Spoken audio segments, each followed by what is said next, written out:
नमस्कार, आपण पाहत आहात शिवराज न्यूज चॅनल. पत्रकार सचिन देसाई आपल्यासोबत. आजच्या बातमीपत्रामध्ये पेठ-वडगाव नगरपालिकेच्या सर्वसाधारण मीटिंगचे सविस्तर वृत्तांत आपण पाहणार आहोत. लोकशाहीर अण्णाभाऊ साठे नागरी वस्ती सुधार योजना की जी प्रामुख्याने दलित वस्तीसाठी राखीव आहे, यामध्ये या निधीतून आरक्षित प्रभाग यामध्ये काम करणं अपेक्षित आहे. परंतु माझ्या निदर्शनास असं आलेलं आहे की यामध्ये या निधीचा चुकीच्या ठिकाणी दुसरीकडे वापर करून त्या ठिकाणी कामं केलेली आहे आणि या निधीचा गैरवापर केलेला आहे. या ठिकाणी मला प्रशासनाला हे विचारायचं आहे की दलित वस्ती सोडून किंवा आरक्षित प्रभाग सोडून किंवा 50% पेक्षा जास्त वस्ती ज्या ठिकाणी आहे तो एरिया सोडून आपण दलित वस्ती निधी इतरत्र वापरू शकतो का?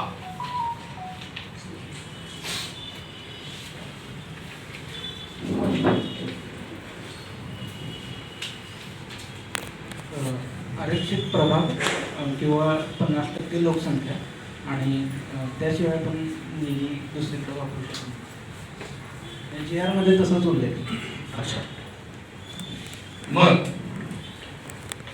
12/3/2021 ला म्हणजे 25/3/2021 ला शानाय कन्स्ट्रक्शनला जवळपास 16 लाखाचं एस्टिमेट असलेली वर्क ऑर्डर दिली गेलेली आहे. बिरदेव चौक ते कैकाडी गल्ली रस्ता खडीकरण आणि डांबरीकरण करणे हा निधीचा गैरवापरच आहे ना. त्या ठिकाणी कुठं दलित वस्ती आहे, कुठं 50% दलित वस्ती आहे सांगा मला, कुठं आरक्षित प्रभाग आहे? बिरदेव चौक ते कैकाडी गल्ली बुकशेड कारखाना आहे ना, तिथला काय रस्त्याविषयी बोलतायत ते. आता तत्कालीन काय होतं आयडिया नाही.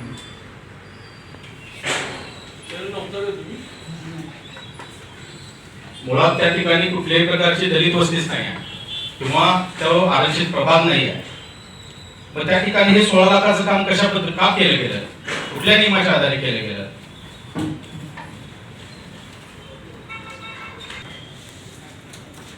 बघितले सर, पहिला क्रमा आहे आणि काम लोकशाहीर अण्णाभाऊ साठे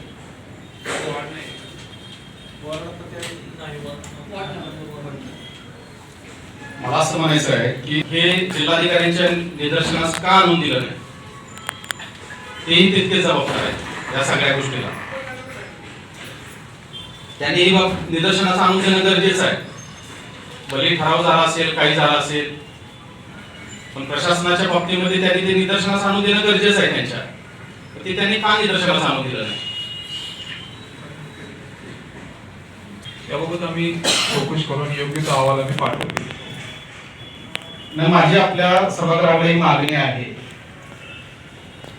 की आपण या बाबतीमध्ये फौजदारी गुन्हा दाखल करणं गरजेचं आहे. Misappropriation of the amount and cheating to the government या सेक्शन खाली आपण जे कोणी दोषी असतील त्यांच्यावरती फौजदारी स्वरूपाचा गुन्हा दाखल करावा ही माझी सभागृहाकडे मागणी आहे. आणि या बाबतीमध्ये सखोल चौकशी करून सर्व दोषींच्यावरती कारवाई प्रस्तावित करण्यात यावी. अध्यक्ष महोदय, दुसरा एक विषय आहे की जी म्युनिसिपल हाऊसिंग साठी आरक्षित जागा आहे त्याच्यामध्ये म्युनिसिपल हाऊसिंग या आरक्षित जागेत संरक्षक भिंत बांधणे, कंपाऊंड वॉल बांधण्याची मान्यता मिळालेली आहे, प्रशासकीय मान्यता मिळालेली आहे. त्या ठिकाणी ते काम पण झालेलं आहे. मला या ठिकाणी एक प्रश्न विचारायचा आहे की कंपाऊंड वॉल बांधत असताना त्या कामाची सुरुवात आणि शेवट कसा असला पाहिजे किंवा कशा पद्धतीने ते काम केलं गेलं पाहिजे. आपल्याला चतुर्सीमा किंवा सरकारी मोजणीचा नकाशा या गोष्टीसाठी आवश्यक आहे का नाही? चतुर्सीमा जी असते त्या पद्धतीनेच आपण त्या ठिकाणी कंपाऊंडवर बांधतो. मग मला सांगा की त्या ठिकाणी चतुर्सीमा नाही आहे, मोजणीचा नकाशा नाही आहे, ती ठरलेलं नाही आहे, मग कंपाऊंड वॉल तुम्ही कशी बांधली? आता त्यावेळी काय झालं, आय थिंक 18ची वर्क ऑर्डर 21/8/2017 इंजिनियर म्हणून सांगा की चतुर्सीमा करताना तो त्या ह्याचा नकाशा आणि चतुर्सीमा हे पहिल्यांदा ते मीठ पाडण्यात आहे का नाही? आवश्यक. हे कुठलेच चतुर्सीमा ठरवलेले नाहीत, त्याचा मोजणीचा नकाशा नाही आहे, कार्यक्षेत्र किती आहे, किती जागा आहे, ती ज्या जागेला आपल्याला वॉल कंपाऊंड बांधायचे आहे हे माहिती नाही आहे. मग तुम्ही कंपाऊंड वॉल कशी बांधली? मुळात तुम्हाला प्रशासकीय मान्यता देताना त्या ठिकाणी जमिनीवरील अतिक्रमणास प्रतिबंध करण्यासाठी संरक्षण भिंत बांधणे, सार्वजनिक जमिनीवरील अतिक्रमणास प्रतिबंध करण्यासाठी. मग त्या ठिकाणी ते अतिक्रमण काढलं गेलं का? तिथं अतिक्रमण आहे का नाही हे बघितलं का नाही, का डायरेक्ट भिंत बांधली? हा माझा प्रश्न आहे. हे 2017-18 साली झालेलं. त्यावेळेला काढलं, मोजणी झाली असेल तर त्यावेळेला काढलं गेलं असेल असं माझी समजूत आहे. मोजणी झाली नसेल तर आपली चतुर्सीमाच फायनल झाली नसणार. आणि त्या संदर्भात आपण मागच्या सभेलाच एक ठराव घेतला होता 70 संदर्भात मोजणीचा, तो आपण आता पाठवून दिला. तर आता आपण मोजणी करायला पाहिजे ही गोष्ट बरोबर आहे, पण आपल्याकडे सुद्धा काहीतरी आपली माप असते की एवढं आपलं अंतर आहे आणि एवढी आपली जागा आहे.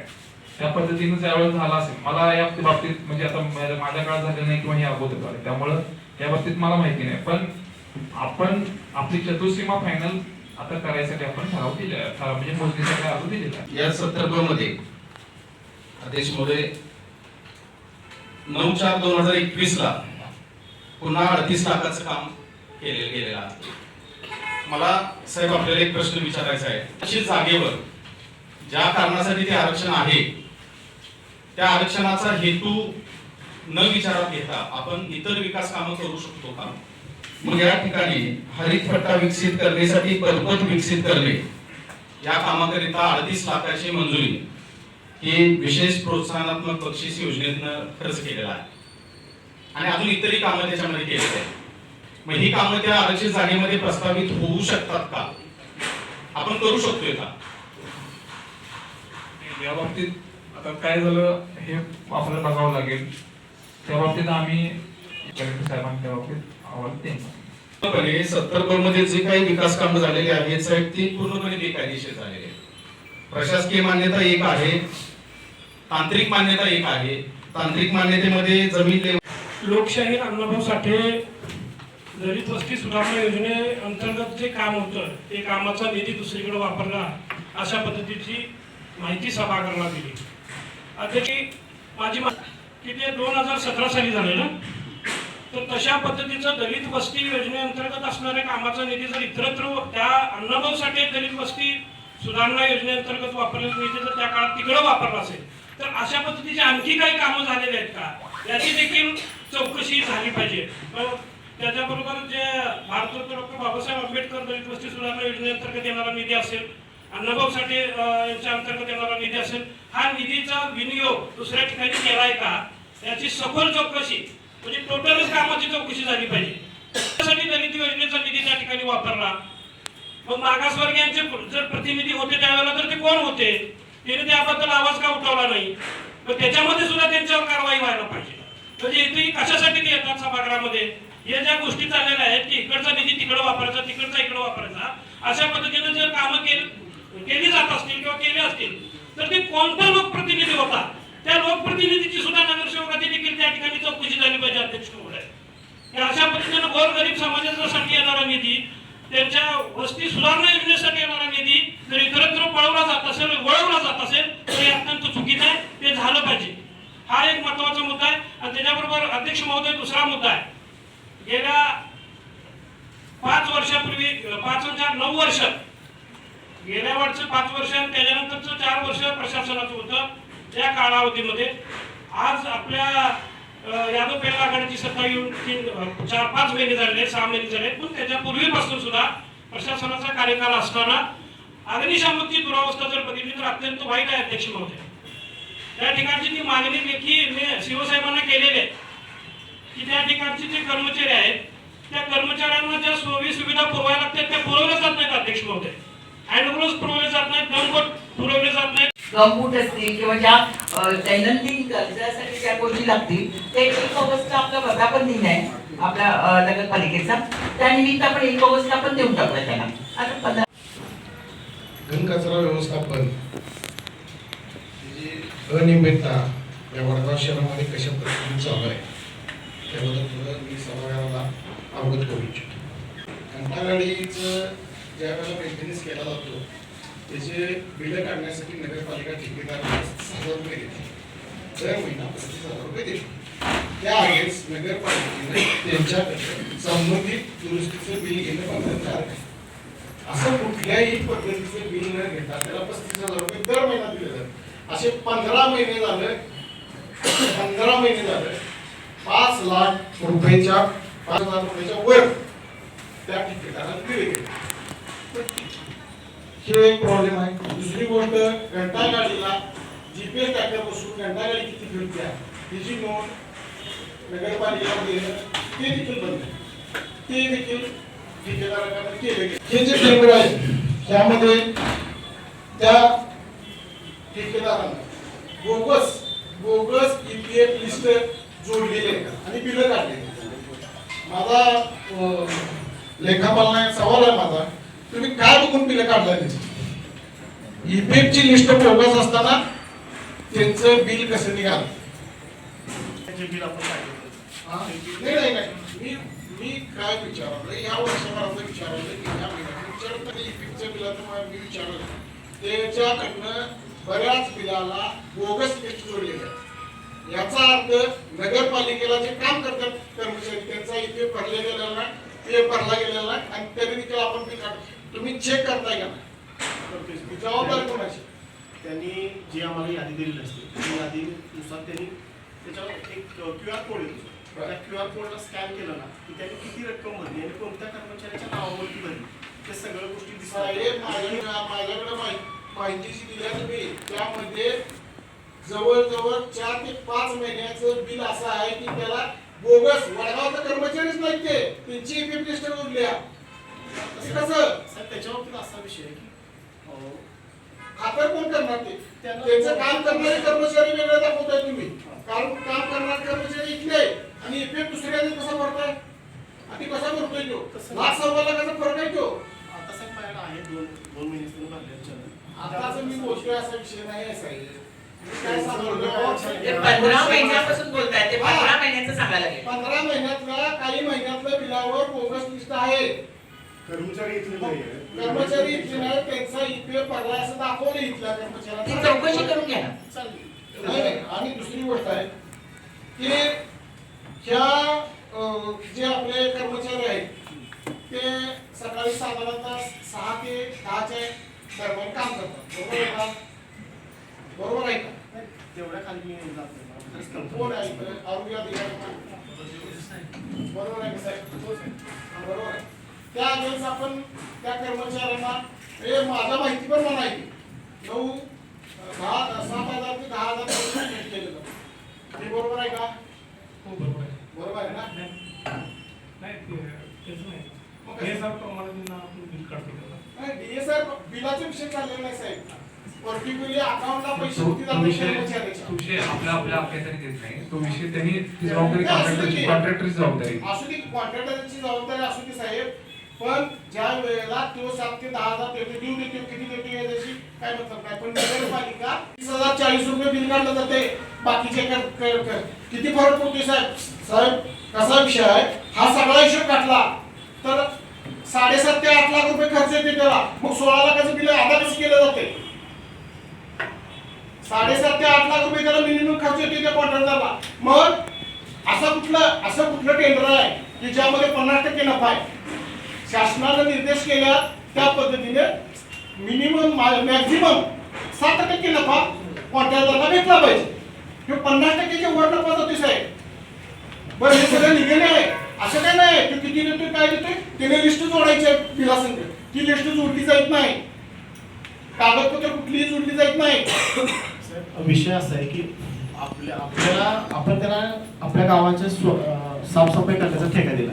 त्यामध्ये अंदाज समजून चाला की 10 किलोमीटरचे रस्ते असतील, 20 किलोमीटरच्या गटर्स असतील, तर तेवढ्या गोष्टीचं काम, जी क्वांटिटी त्याला सांगितली गेली तेवढ्या गोष्टीचं काम त्याने केलंय का नाही ह्याचा रिपोर्ट आम्हाला आमचे जे काही स्वच्छता निरीक्षक असतील, मुकादम असतील, पाणी पुरवठा विभागाचे किंवा स्वच्छता विभागाच्या मॅडम आहेत त्यांच्याकडून रिपोर्ट येतो आणि त्याच्या अनुषंगाने आम्ही बिल हे टेंडर आहे हे 90% मनुष्यबळ आहे, 90% मनुष्यबळ पुरवायचं टेंडर आहे.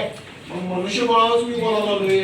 मी कुठं म्हणलं त्याने काम केलं नाही, काम केलं नाही असं म्हणत नाही मी. कर्मचाऱ्याचा पगार तुम्ही काढलेला आहे ते 18,760 रुपये काढलेले आहे. 18,660 रुपये पगार तुम्ही त्याला देत असला तर तो गोरगरीब गोपाळ समाजाचा कर्मचारी आहे, त्यांना तो 7 ते 9,000 10,000 पर्यंत पगार देतोय. हा काय फरक आहे? बरं ठीक आहे, ती पगारची जबाबदारी तुमची नाही असं तुमचं मत आहे का? तसं काय म्हणायचं नाही.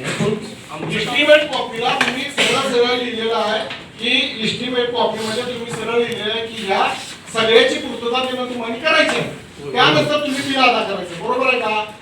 मग त्याच्याकडनं कुठली अशी लिस्ट घेतलेली आहे तुम्ही आणि त्यानं अकाउंटला हे 2023 चा जो अध्यादेश आहे 31/10/2023 चा कर्मचाऱ्यांच्या बाबतीतला अध्यादेश जो आहे की बिलाच्या त्या कर्मचाऱ्याच्या अकाउंटवर त्यानं पूर्ण रक्कम पगाराची त्याच्या अदा केलेली प्रत पुढच्या बिलाला जोडल्याशिवाय तुम्ही बिल काढायचं नाहीये. 100% बरोबर आहे का? मग हे न करता कशी बिलं काढली, न करता ही कशी बिलं निघाली? साहेब जो वेळोवेळी पीएफ पीएसआय आणि बाकीच्या गोष्टींची चलन जोडलेली आहे. मी तुम्हाला त्या दुसरं सांगू नका हे विचारते. मी विचारते की सांगा साहेब, मला काय म्हणायचं आहे की त्यानं जे बँक अकाउंटची लिस्ट जोडणं बंधनकारक आहे, कर्मचाऱ्यांचा पगार जो अदा केलाय त्यानं त्याची जोडणं बंधनकारक आहे. ती वेळोवेळी तुमच्याकडे मागितलं, मी माने मॅडमकडे मागितली, ती लिस्ट मला कुठल्याही महिन्याची मिळालेली नाही. आम्ही केल्या साहेब त्याच्यात माझ्या गेले 9 ते 10 महिन्यापासून त्याचा फॉलो केलोय. त्यानं थोडं द्यायला टाळाटाळ केली म्हणून आम्ही त्याची गेली 7 ते 8 महिन्याची बिल पेंडिंग ठेवली सर. कुठले आज अखेर त्याची 7 ते 8 महिन्याचा विषय नाही, ती बिलं काढल्यात त्याच्याबद्दल बोला. ती पेंडिंग ठेवलेलं पेंडिंग ठेवा, आम्ही काय बोलू पेंडिंग तर काढूच नका. उलट अध्यक्ष महोदय तुम्हाला सांगतो ह्याचं 1,99,00,000 टेंडर आहे. मॅक्झिमम त्याचं बिल महिन्याला 16 लाखाच्या म्हणजे ह्यांच्या हिशोबाने गेलं तरी 16-16.5 लाखाच्या आसपास निघाला पाहिजे. एक महिन्यामध्ये 17 लाखाच्या पुढे बिल काढले, लाख रुपयाचा डिफरन्स आहे. काय हा प्रकार आहे? नगरपालिकेचं पैसे किती एकीकडे आपण काय म्हणतोय, एकीकडे कॉन्ट्रॅक्ट बेसिसवरच्या कर्मचाऱ्यांना आपण 24 माणसाचे टेंडर करून 50 माणसं कामाला लावतोय का? करवडावरती लोक लागू त्यांना पैसे जाऊ द्या. आणि दुसरीकडे काय आहे, आपण त्या ठेकेदाराला उचलून पैसे देतो. हा काय प्रकार आहे? हा ही जे तफावत आहे ना अध्यक्ष महोदय 18,760 रुपये पगार आहे हेल्परला. असे 7 हेल्पर आहे. मला सांगा यातला एकाही लोकांना सांगावं की प्रत्येक गाडी हेल्पर असतो. हेल्पर नसतोय एखादी गाडी, क्वचित एका गाडी हेल्पर मिळतोय, कधी असतोय कधी नसतोय. ह्याचं पूर्ण बिल काढलं जाते. असं 1,30,000च्या आसपास दर महिना बिल काढलं जाते. दर महिना बिल काढलं जाते याचं. अध्यक्ष महोदय माझी अशी मागणी आहे की एकंदरीत फक्त सगळं ह्या सगळ्या प्रकरणाची चौकशी होणे गरजेचं आहे. 100% बरोबर आहे. चौकशी करून हे करा. नाही अध्यक्ष महोदय नुसती चौकशी करून चालणार नाही. हा ठेकेदाराला काळे यादी टाका आणि जर आपण असा निर्णय नाही घेतला तर मी संबंधित हिची तक्रार कलेक्टर ऑफिसला करणार. चालेल सर. कारण हिची चौकशी होणे गरजेचं आहे. नगरपालिकेचे पैसे त्या ठेकेदारानं बरेचसे दिले आणि तिची वसुली लावा. त्याची बिलच दिलेली नाही संतोष आतापर्यंत. 9 महिन्याची बिलं राहिलेत त्याची. 7 महिन्याची अध्यक्ष महोदय बिलं दिलेल्या मला माहिती आहे. बिलं देण्याची कारणं पण त्यानं जे आतापर्यंत केलंय ह्याच्या त्रुटी आहेत. अकाउंट साहेबांना माहिती आहे, त्याला सगळं माहिती आहे. पण हे सगळ्याची चौकशी करून त्याच्याकडनं जी जादा गेली की नाही तिची वसुली लावण्यात येईल अशी मागणी चौकशी करता येईल आणि कलेक्टर साहेबांना पण हा रिपोर्ट पाठवता येईल. चौकशी कोण लावणार आणि किती दिवसात चौकशीचा अहवाल पुढच्या मीटिंग पर्यंत देणार का आम्हाला अहवाल? चौकशी आणि त्याला काळे यादीत टाकायचं आहे. ठीक आहे, आपण पहिला चौकशीच्या बाबतीत मी सांगतो आमच्या विभागाची ठीक आहे, एक लेखा विभागाचा, एक स्वच्छता विभागाचा, आणखी एक बांधकाम किंवा दुसऱ्या विभागाचा एक माणूस किंवा त्यापैकी त्याचे अधिकारी घेऊन मी त्याच्या ज्यांनी बिलं काढली किंवा जो संबंधित आहे ते सोडून दुसरे पाहिजे. नाही तर त्यांच्याकडे सगळा अध्यक्ष महोदय तुमच्या स्वतः चौकशी काय करू शकते माणूस साहेब? अध्यक्ष महोदय तुमच्या अध्यक्षतेखाली शिवच्या मार्गदर्शनाखाली ही कमिटी करा आणि ही चौकशी करा. सखोल चौकशी झाली पाहिजे या प्रकरणाची. ठीक आहे, चालेल. ठीक आहे. अध्यक्ष महोदय, चव्हाण साहेबांनी उपस्थित केलेल्या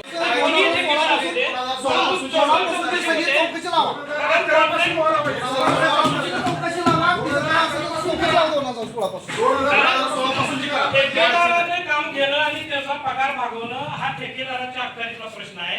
परंतु तो अशा पद्धतीनं जर पगार भागवत असेल जसं जवान साहेब म्हणतात असं, तर त्याची चौकशी आतापासूनच कशाला करा? त्याच्यापूर्वी त्याने काय केलंय, कोण होता हे आवडे साहेब हा जो त्याच्या अखत्यारीकरता तो प्रश्न नाही आहे. पेमेंट त्याला नगरपालिका करत्या आणि नगरपालिकेला त्यानं कर्मचाऱ्याच्या अकाउंटवर वर्ग केलेली लिस्ट सबमिट करायची आहे बिल काढताना.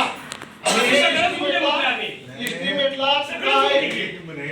2016 ते 21 आमचं महिन्याला बिल होतं 5 लाख रुपये. आता गेले 15 लाखावर. 2-2.5 लाख 5 लाख आमचं महिन्याचं बिल आहे. आमची काही 2-2 कोटीची बिल नाही आहे. कच्चूक 3 लाख 4 लाख 5 लाखाचा आहे. त्यामुळे त्याची पण चौकशी लावायला काय हरकत नाही. आणि नेमकं तेवढं नाही साहेब, सकाळी संध्याकाळी 2 टाइम झाडलोट होत होते. नाईट शूटिंग, डे शूटिंग, प्रत्येक वॉर्डामध्ये आठवड्यातून एकदा शूटिंग होत होतं. आता होतंय का कुठं बघताय का? आम्ही तर मी 6 महिन्यात कुठं बघितलेलं नाही. पण 2016 ते 21 बिलच काय राहते. 2016 मध्ये सुद्धा हे सगळं स्वीपिंग ते होत होता, सगळ्या गोष्टी होत होत्या. फक्त एकच मुद्दा आहे की हा जो पगार घेतोय, हा सदस्य जो मुद्दा आहे हा फार महत्वाचा आहे. याच्यासाठी जी इन्क्वायरी लावायला लागेल ती 100% हा ज्यावेळेपासून आला, याचं टेंडर ज्यावेळेपासून झालं 2016 अध्यक्ष महोदय, माझा काय उद्देश त्याचा ये नाही. माझा मुद्दा हा आहे की ह्या त्या राजकारणाचा विषय नाही आहे. तिथं झालेले त्याच्या काळातील प्रकार झालेले, मग त्याला तुम्ही पाठीशी का घालायला आहे? नाही, कोणी चालत नाही पाठीशी. पाठीशी का नाही, घाला? पाठीशी कोणी चालत नाहीये. फक्त अडचण आहे की हे नवीन आपला जो आहे त्याची स्टेटस सांगा. स्टेटस आपले जे नवीन आपण सांगा. नवीन आपण याचे टीएस साठी देते आणि जुनं आपलं जे टेंडर आहे ते आपण आहे तसं तो पण कंटिन्यू करणार आहे. 2 महिन्यासाठी आपल्याला स्वतः हे मिळेल म्हणून त्याला 2 महिन्यासाठी आपण पुढे केलेलं आहे. आता मग इथे सगळं गोष्टी आपण तुम्ही गेली 6-7 महिने त्या कंपोस्ट डेपोवर बोलतो किती वेळा हटवा आपण. आता पुण्यात एवढी मोठी दुर्घटना त्या कंपोस्ट डेपोच्या माध्यमातून घडली. आता ठीक आहे, तिथं अजून काही घरं वगैरे नाही आहेत, त्यामुळे काय खूप नाही. मी ताई काय म्हणतोय, मायनिंगचा विषय सोडून द्या. तो साधा विषय आहे की त्यानं सेग्रिगेशन केलेलं नाही, त्याचे त्याने पैसे उचलले. त्यासाठी तुम्ही सेपरेट निधी लावा असं मी म्हणत नाही. त्याची जी बिलं तुम्ही द्यायचं आहे त्याला कंपल्शन करा ना. बिलं तुला जर पाहिजे असतील तर तो ढीग हलव आणि मग तू बिल करा द्या. नाही, पण एक सेकंड, मला सभागृहाला सगळ्यांसमोर एक विचारायचं आहे, येऊनच विचारायचं मला की हा सॅग्रिगेशनचा जो मुद्दा आहे त्या सॅग्रिगेशनच्या मुद्द्यामध्ये त्या भागीदारीवाल्यांना टेंडर दिले का तिथं हलवायचं? त्यांचं आहे का त्याच्यामध्ये? कारण ज्या वेळी त्यांना सांगितलेलं, एक सेकंड, ज्या वेळी त्यांना ते उचला आणि सॅग्रिगेशन करून तो तिथला सगळा हलवा म्हणून सांगतो, त्यावेळी ते सांगतात की ते आमच्यामध्ये नाही आहे, टेंडर मध्ये नाही आहे असं सांगतात. तो काय आहे मुद्दा? तुम्ही म्हणता की बायोमायनिंग नाही आहे. बायोमायनिंग मी म्हणत नाही आहे. त्यानं बायोमायनिंग केलेलं नाही आहे. त्याच्या काळात त्यानं बायोमायनिंग केलं नसल्यामुळं तो माल कचरा तो डेपोवर जाऊन पडला. त्यानं जर बायोमायनिंग केलं असतं, सॅग्रिगेशन केलं नाही. त्यानं जर रोजच्या रोज ओला सुका कचरा प्लास्टिक वेगळं ओल्या कचऱ्याचा डेपो लावला असता, खतात रूपांतर केलं असतं तर एवढा ढीग झाला नसता. ती त्याची चूक आहे. त्यानं केलं नसल्यामुळे त्याला पनिशमेंट करा. त्याच्या बिलातून ते काय 10 लाख खर्च येऊ दे, 5 लाख येऊ दे, त्यानं ते हे करावं ना. आणि माझं थोडंसं आता मिलिंद सरांनी जे काय 70% वगैरे विषय मोजणी बिलची, अशा वडगावमध्ये भरपूर नगरपालिकेच्या प्रॉपर्टीज आहे. तिथं बऱ्याच ठिकाणी अशा पद्धतीचे कंपाऊंड झालेले. किंवा उदाहरणार्थ आता तुम्ही नमो उद्यानचं सुद्धा आता 1 कोटीचं तुम्ही काम घेतलं. तिची मोजणी करून तुम्ही काम चालू केलंय का? त्याला तुम्ही कंपाऊंड घालणार, तुम्ही केलंय का मोजणी? तिची वरपाडून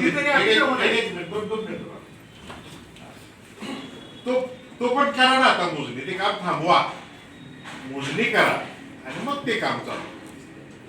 आणि जेवढं साहेब दोन मला सगळं संपतो, जेवढ्या वडगाव नगरपालिकेच्या जागा वडगाव मध्ये आहेत, मला सगळ्या जागा माहिती आहेत, कुठं कंपाऊंड झालेत हेही माहिती आहे. पाहिजे असेल तर मी तुम्हाला लिखित देऊ शकतोय. त्या सगळ्या जागेची कंपाऊंड झालेली आहे, त्या सगळ्या जागेची कंपाऊंड मोजणी करून केलेली आहेत का? अशा कित्येक जागा आहेत, कित्येक प्रॉपर्टी आहेत ताब्यात घेतलेल्या आहेत किंवा जागा आहेत, तिथे किती साईटला जागा सुटलेली आहे, काय झाली आहे हे मलाही चांगलं माहिती.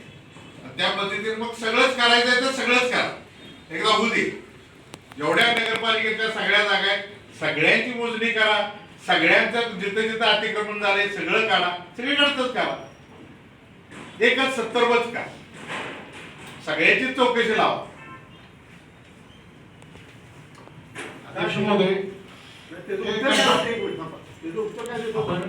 याचं नमूद ज्यांचं आपण बोलतो ना त्याच्या बाबतीत ते पण आपण संदर्भ बरोबर मोजणीसाठी दिले आपण. मग तोपर्यंत काम चालू करू नका. परत तुम्ही काय तर काम केलं आणि पुन्हा समजा त्याचं कंपाऊंडचं काम चालू झालेलं नाहीये, त्याचं कंपाऊंडचं काम नाहीये, कारण त्याचं बाकी जे आहे त्याचं झाडं लावणं, कारण हा पावसाळा आहे, त्या पावसाळ्याच्या दृष्टिकोनातून झाडं शिफ्ट करणं, ती काही काही झाडं शिफ्ट करणं गरजेचं आहे. इतर वेळी आपण जर वाट बघत बसलो तर ते त्याला जाईल. कंपाऊंडचं काम मात्र ज्यावेळी तो हे येईल त्याच्यानंतरच आपण ते मोजणी येईल, त्याच्यानंतरच कंपाऊंडचं काम केलं. तुम्हाला प्रत्येक गोष्टीत हे करावं लागेल. नाही 100% करायला लागेल. ज्यावेळी आम्ही नियम सांगतो त्यावेळी या गोष्टी करायलाच लागतात. एखादी गटर जरी करायची झाली तरी तुम्हाला तिथे मोजणी करणार का तुम्ही साहेब? आता आजच्या मीटिंग मध्ये जो 100 गटरीची जेवढे रस्ते करणार आहे तुम्ही मोजणी करून रस्ता करणार आहे का? करणार आहे का आपण साहेब? तसं करा, इथून पुढे त्या पद्धतीने सगळे नियम लागू करा. करायचंच मी पण या मताचा आहे. आणि आता नको अगदी 1962 पासून करूया आपण. त्यासाठी लागणारा काय निधी लागला तर आम्ही आणतो आणि स्पेशल तर करूया, इन्क्वायरी करणं गरजेचंच आहे. कारण कसं आहे 1962 पासून खरंच करा. सगळ्यांची जर आवश्यकता असेल तर 1962 पासून काढूया सगळं आणि सगळ्यामध्ये कळेल की नंतर पुढे काय होईल. म्हणजे 2001 चा पण कालावधी मध्ये त्याच्यामध्ये 1991 ते 1996 त्याच्यामध्ये कालावधी येईल. 2006 ते 11 पण येईल, 11 ते 16 पण येईल आणि 16 ते 2021 येईल, सगळं येईल. त्यामुळे दलित वस्तीचा निधी फक्त तिथंच वापरलाय का? 100% मध्ये पण तुम्ही 2011 ते 16 मध्ये पण तुम्ही एका ठिकाणी दलित वस्तीचा निधी वापरला नाही. कळूया की काढा की ते. माहिती आहे कुठल्या गलीत तो पण निघू दे. नाही काढा, तुमच्याकडे जे असेल ते काढा. समोर काढणं फार गरजेचं आहे आणि काढूया आपण. ह्या पुढे नगरपालिकेमधल्या प्रत्येक कामाची सीओसाहेब श्वेतपत्रिका निघेल. अंडर ऑब्झर्वेशन तर असतंच, पण पूर्वीची जी कामं आहेत त्याच्यामध्ये आजपासून आपण निर्णय घेऊया आणि श्वेतपत्रिकेसाठी जे जे आवश्यक आहे ते काढूया. सगळी कागदपत्र आहेत तिथे स्वतः येऊन आपण सगळे बसूया आणि प्रत्येक गोष्ट नियमाने झाली आहे का ते बघून घेऊया. मगाशी मुद्दा हातात राहिला त्या कचऱ्याच्या तर काही 2 मुद्दा आहे. काय म्हणणं ते कचरा संकलित करणं आणि त्या ह्याच्यापर्यंत घेऊन जाणं. आता सेग्रिगेशन हा पार्ट कशात येतो, तो कचरा संकलित करणं आणि त्याचं विलगीकरण करणं हा मुद्दा झाला. आता जो कचऱ्याचा ढीग होता जिथं बायोमायनिंग आपण म्हणतो, आता 6 महिने झालं बायोमायनिंग या विषयावरती बोलतोय. ह्याच भागीदीपवाल्याला बायोमायनिंगच्या ठेक्यासाठी 1 कोटी का 1.5 करोड रुपयाचा ठेका या भागीदीपवाल्याचाच आहे. त्यानं बायोमायनिंगसाठी पण काम केलं. मी पहिल्या सभेपासून सांगतोय की ते बायोमायनिंग मध्ये पण फ्रॉड आहे. त्या भागीदीपवाला त्याच्यातला पण काय असेल त्याची पण एकदा चौकशी लावा. झालंय काय माहितीये का, हा भाग्यदीपवाला जो आहे तो किती वर्ष ह्या वडगाव नगर परिषदेचा जो ठेकेदार ते एकदा बघा. इतरांचं बघा मला जी हरकत असायचं कारण नाही, परंतु हा जो भाग्यदीपवाला आहे जो कोण आता ठेकेदार आहे फडतरे का फुल, त्या फडतरेनं किती वर्ष वडगावमध्ये काम केलंय. आता जर का गंभीर त्रुटी त्या फडतरेच्या एकंदरीत कार्यपद्धतीबद्दल निघत असतील तर आपलं प्रशासन जे काम करतंय त्यांनी कुठंतरी त्यांची स्वतःची एक नैतिक जबाबदारी आहे का नाही, का सगळ्या गोष्टी त्या कुठेतरी सामाजिक कार्यकर्त्यांनी नगरसेवकांनी सांगायच्या, त्याचं EPF भरलं जात नाहीये किंवा त्याच्या अन्य काही कागदोपत्री जे काही गोष्टीची पूर्तता करायला पाहिजे ती पूर्तता होत नाहीये. नगरपालिका म्हणून नगरपालिकेचे त्या खुर्चीवर बसणारी लोक सह्या करतात, टिपण्या लिहितात, बिलं बनवतात, त्यांची स्वतःची काय जबाबदारी आहे का नाही, काय सगळे नगराध्यक्षांची आणि या नगरसेवकांची जबाबदारी आहे. म्हणजे इतके जर का गंभीर 15-15 महिने त्रुटी होत असतील तर मग सगळं प्रशासन काय करत होतं. प्रत्येक वेळेला काय मग नगरसेवकांनी नगराध्यक्षांनी नगरसेवकांनी विरोधी पक्षांनी सत्ताधाऱ्यांनी भांडायचं का? तुमचं पण काय स्वतःची जबाबदारी आहे का नाही? तुम्ही त्या खुर्चीवर बसताय, त्या जबाबदारीने तुम्ही बसताय. तुमचं तिथं त्या ठिकाणी बघणं, त्याचं मॉनिटरिंग करणं, त्याची तपासणी करणं तुमचं काम आहे. त्यासाठी तर तुम्हाला शासनाने नेमलंय. नगरसेवक काय टेक्निकल पर्सन आहे का? नगराध्यक्ष काय टेक्निकल पर्सन आहेत का? नगरसेवकांना बॉडीला फक्त ठराव करायचा अधिकार आहे, मी कामं सुचवायचा अधिकार आहे. पॉलिसी मेकर्स आहोत, तुम्ही लक्षात घ्या. इथं कामं काय तुम्ही करायची आहेत सगळी. कामं तुम्ही सुचवायचा सगळ्यांनी अधिकार करायची. फक्त बॉडीला आहे, बाकी काय आता अधिकार? उदाहरणार्थ कुठला पण विषय असू दे, ते मोजणी झाली आहे का नाही, ते नियमात बसतंय का नाही, कशात आहे, काय आहे, हे सगळं डाटा जो आहे तो नगराध्यक्षांना, सीओना, त्या नगरसेवकांना द्यायचं काम तुमचं आहे ना. ह्याच्या पण आधीच्या एका सभेत मी बोललो होतो की ते जैन समाजाचा एक विषय झाला होता. शेठजी म्हणतात ओपन स्पेस होतं, सीओ म्हणतात ओपन स्पेस नव्हता. त्यात पण मी त्यावेळेला सांगितलं होतं की प्रशासनानं कुठंतरी धाडसानं आम्हाला जे काय खरं आहे ते सांगा ना. त्याच्यानंतर जर का ऐकलं नाही तरचा प्रश्न आहे पुढे, पण तुम्ही किमान ते समोर तर ठेवा ना. विषय राहिलेला आहे की आज देखील कचरा तिथे टाकला जातोय. आज आपला पूल आहे तर कचरा किंवा नेला जातोय तो बाहेर पडला जातोय. आणि शिवसाहेब त्यांना सूचना करा की बाबा तो कचरा रस्त्यावर जो कचरा पडलाय तो तिथनं काढा. कारण काय आहे तिथं स्मशानभूमी आहे, ख्रिश्चन समाजाची स्मशानभूमी आहे, माळी समाजाची आहे, लिंगायत समाजाची स्मशानभूमी आहे. त्या रस्त्यावर आता कचरा टाकायचा. दुसरी गोष्ट अध्यक्ष मोदी नमोद्यांचा मगाशी विषय निघाला त्याबद्दल थोडं बोलतो की नमोद्यांचं जे काम आपण करणार आहे त्याबद्दल काय नाही, चांगलं काम आहे, केलं पाहिजे, आमचं काय विरोध नाही. फक्त एक गोष्ट लक्षात घ्या, उत्तमराव पाटील जय विविधता प्रकल्प त्यासाठी 1,80,00,000 लाख आपल्याला मंजूर झाले. त्या संदर्भात आपण वन खात्याबरोबर एक करार केलं आणि तो करार संपलेला तिची मुदत, पण करार तो कॅन्सल करून ती जागा आपल्या ताब्यात आपण घेतल्या का? आज तिथं तुम्ही नमोद्याचं काम करवलं आहे, ती ताब्यात घेतल्या का आपण? जागा आपल्याच ताब्यात आहे. हा? जागा आपल्याच ताब्यात नाही, आहे. कागदोपत्री जागा आपलीच आहे, त्याचा काय नाही, करारानं आपण त्या काळात दिलेलेच आहे. त्यांना आपण काम करण्यासाठी जागा दिली होती आणि त्यांनी ते काम आपल्याला ठराविक कालावधीमध्ये सबमिट करणं अपेक्षित होतं.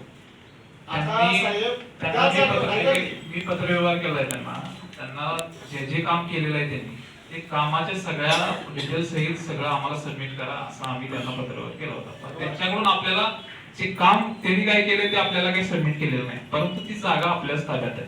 बरोबर आहे. तिने काय काम केलं ते प्रकल्प जैवविविधता प्रकल्प आपण त्याच ठिकाणी राबवला, म्हणजे तिने त्याच ठिकाणी राबवला. आपण म्हणण्यापेक्षा तिने राबवलं. आता 1 कोटीचं आपण जे नमोद्यान आहे आपण त्याच ठिकाणी लावलं, परंतु वसुंधरा माझी वसुंधरा आहे ती त्याच ठिकाणी लावली. माझं स्पष्ट मत आहे की त्या ठिकाणी आपली नगरपालिकेची 66 एकर जागा आहे. 66 एकर की ठीक आहे, डेव्हलप करायला पाहिजे. पूर्ण याचा तळ्याचा ह्या पट्टा त्यामध्ये डेव्हलप करणं, एका जागी का काम चालू आहे? जरा तिकडे सरकू दे, जागा आपली आहे ना.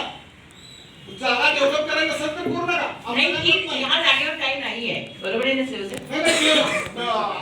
अध्यक्ष महोदय तिथे प्लेविंग ब्लॉक वगैरे घातलेले आहेत. प्लेविंग ब्लॉक वगैरे घातले ते वन खात्याने घातलेले, ती बसायची व्यवस्था ज्या केली. ठिकाणी जे वन खात्याने काम केलेलं हा, आहे तिथं चालू आहे आपलं काम. ते सोडून जी मोकळी जागा आहे त्या जागेमध्ये आपण गार्डनचं डिझाईन केलेलं आहे. फक्त त्याचा आत जायला जो रस्ता आहे तेवढाच 20 फुटाचा जो रस्ता आहे तो तेवढा त्याच्यामध्ये आलेला आहे, फक्त 20 फुटाचा रस्ता. ते रस्ता आपला तळ्याकडे जाताना नाही, रस्ता कायाकडे जाताना जो कंपाऊंडला लागून जो 20 फुटाचा त्यांची खुडी आहे की नाही, त्यांची खुडी आहे बांधलेली ती खुडी आपली आहे त्याची त्याला आता नाही, त्या कामामध्ये येत नाही. इथे विचार त्या नाही, साईडला ते कामामध्ये येते, कामामध्ये येते. कामाच्या बाहेर येते. फक्त विषय काय आहे, आपलं जरी त्यांनी काही खर्च केला असला तो खर्च सोडून आपण आपला खर्च करणार आहे. ठीक आहे. मला एक सांगा, नमो त्यांचा एरिया किती आहे? नमो त्यांचा एरिया किती आहे? 30 फुटे. 30 गुंठे. 30 फुटे. 30 फूट. आणि माझी वसुंधराचा 6 ती गाडी बसते का त्या ठिकाणी? व्यवस्थित भरपूर जागा आहे आपल्याकडे. कारण काय आहे आपल्याकडे तिथं 66 हेक्टर जागा आहे, आपण तिकडे डेव्हलप करू शकतो. असं वाटतंय मला. आपलं काय आहे तिथं नियोजन माहिती का, मेन जे रोड आपण तलावाकडे जातोय मेन रोड, ते मेन रोडपासून आपण तिकडं असं करत चाललोय का, म्हणजे जेणेकरून मध्ये गॅप राहायला नको. आता 2 योजना आपल्या तिथं झाल्या, पुढची योजना आपण तिकडे आता एक पाठिंबा चालू आहे, जिथे शौचालय त्याच्या पाठीमागं. म्हणजे तुम्ही म्हणता तसं ते शासनीकर आहे ते आपण एका बाजूने असं शेवट केला पाहिजे. कुठं आधीमध्ये करलं तर मग त्याचं महत्व राहणार नाही. नाही, काय विषय नाही, कराबद्दल काय म्हणताय? आता लोकांना काय वाटतंय मेन जागा आपल्याकडे भरपूर आहे. नाही, त्याचा वापर हळूहळू करावा. योजना आहे की आपण ते पूर्ण स्वाभाविक आपण पर्यटन स्थळ टाईपच करायचं आहे. ठीक आहे, ठीक आहे. जागा राहणार आहे. पण त्याच्यामध्ये पेठ वडगावचं भूषण वटवृक्ष गार्डन आपण करतोय. निसर्गप्रेमी लोकांनी आपल्याकडे एक अर्ज दिलेला की 56 प्रकारच्या प्रजातीय वटवृक्षाच्या मोठ्या तिथं आणून त्या लावायच्या. साधारणतः 30 गुंठे त्यांना लागणारी जागा आहे. ती बरोबर नमो उद्याच्या पाठीमाग घेतोय. आणि त्याचं जे कंपाऊंड आहे ते मुद्दाम कंपाऊंड करणार आहे. तर त्या कंपाऊंडसाठी वटवृक्षाचं जी संगोपन होणं फार गरजेचं आहे सुरुवातीला. त्यामुळे ते कंपाऊंड अत्यावश्यक आहे. आणि वटवृक्षाचं सगळं झाल्यानंतर तो पूर्ण एका बाजूला वटवृक्ष, एका बाजूला नमो गार्डन आणि तिसरं त्याला लागून दोन्हीमध्ये फुलपाखरू गार्डन, बटरफ्लाय गार्डन अशी तिन्ही गार्डनची संकल्पना एकत्र घेण्याचं कारण की मुलांच्या ट्रिप्स आल्या, लोक आली की बरोबर जावे एका ठिकाणून दुसऱ्याकडे जायला आणि मधला तो पॅच हा विकसित हळूहळू सगळा तो पूर्ण विकसित करायचा आहे. बोला मॅडम. प्रभाग क्रमांक 6 चौक ते दुर्गा चौक मुरुम टाकला पाहिजे. तिथे गेलं भरपूर म्हणजे खड्डे पडले. यायला जायला गाड्यांचा भरपूर त्रास होतो. परत आपले सूर्यवंशी कॉलनी ते 6 चौक तिथं पण मुरुम टाकलं पाहिजे. आणि गोसावी गल्ली, डवरी गल्ली कचरा इतका साठलाय की तिथं जायला सुद्धा जागा नाही. मी आता फोटो काढून आणले त्याचे.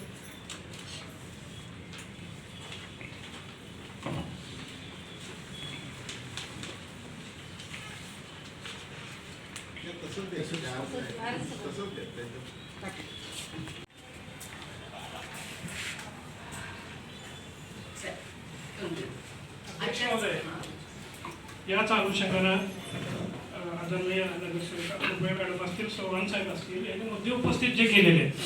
प्रशासनाला माझी मागणी आहे, गेल्या 6 महिन्यात आपलं बॉडी सत्तेवर आलेलं आहे. 6 महिन्यात अभिनंदन करायला पाहिजे सभागृहामध्ये ठराव करून.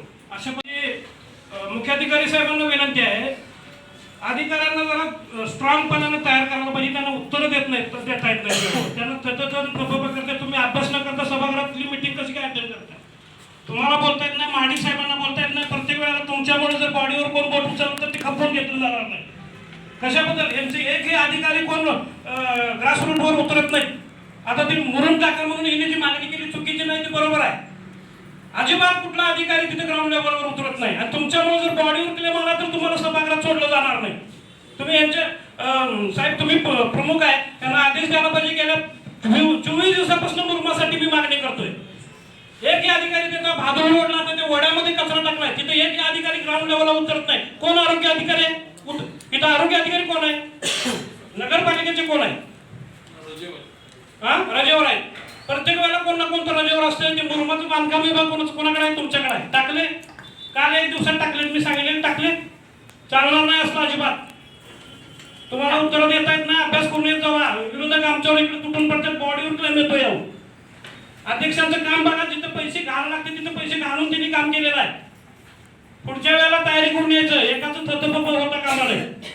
साहेब माझी विनंती आहे तुम्हाला, यांना सगळ्यांना सांगा तसा आदेश द्या. प्रशासन अत्यंत काही प्रशासनाचे अधिकारी चांगल्या पद्धतीने काम करतात. शिवसाहेब सुद्धा ऍक्शन मोडवर नेहमी असतात. परंतु त्यांनी आदेश दिल्यानंतर ना खालचे कर्मचारी अतिशय झोंड आहे, अतिशय झोंड, ते काम करत नाही. साहेब तुमची सूचना रात्री 1:30 वाजता रस्त्यावर सगळ्या अधिकारी सुद्धा काम माझी तुम्हाला विनंती आहे, 5 वर्ष हलवू नका. नगरसेवक असून ते माझ्या प्रभागातली कामं कमी व्हायला लागली. एक फार चांगला सुझाव आहे. पण हा जरासं अण्णांना पण माहिती आहे.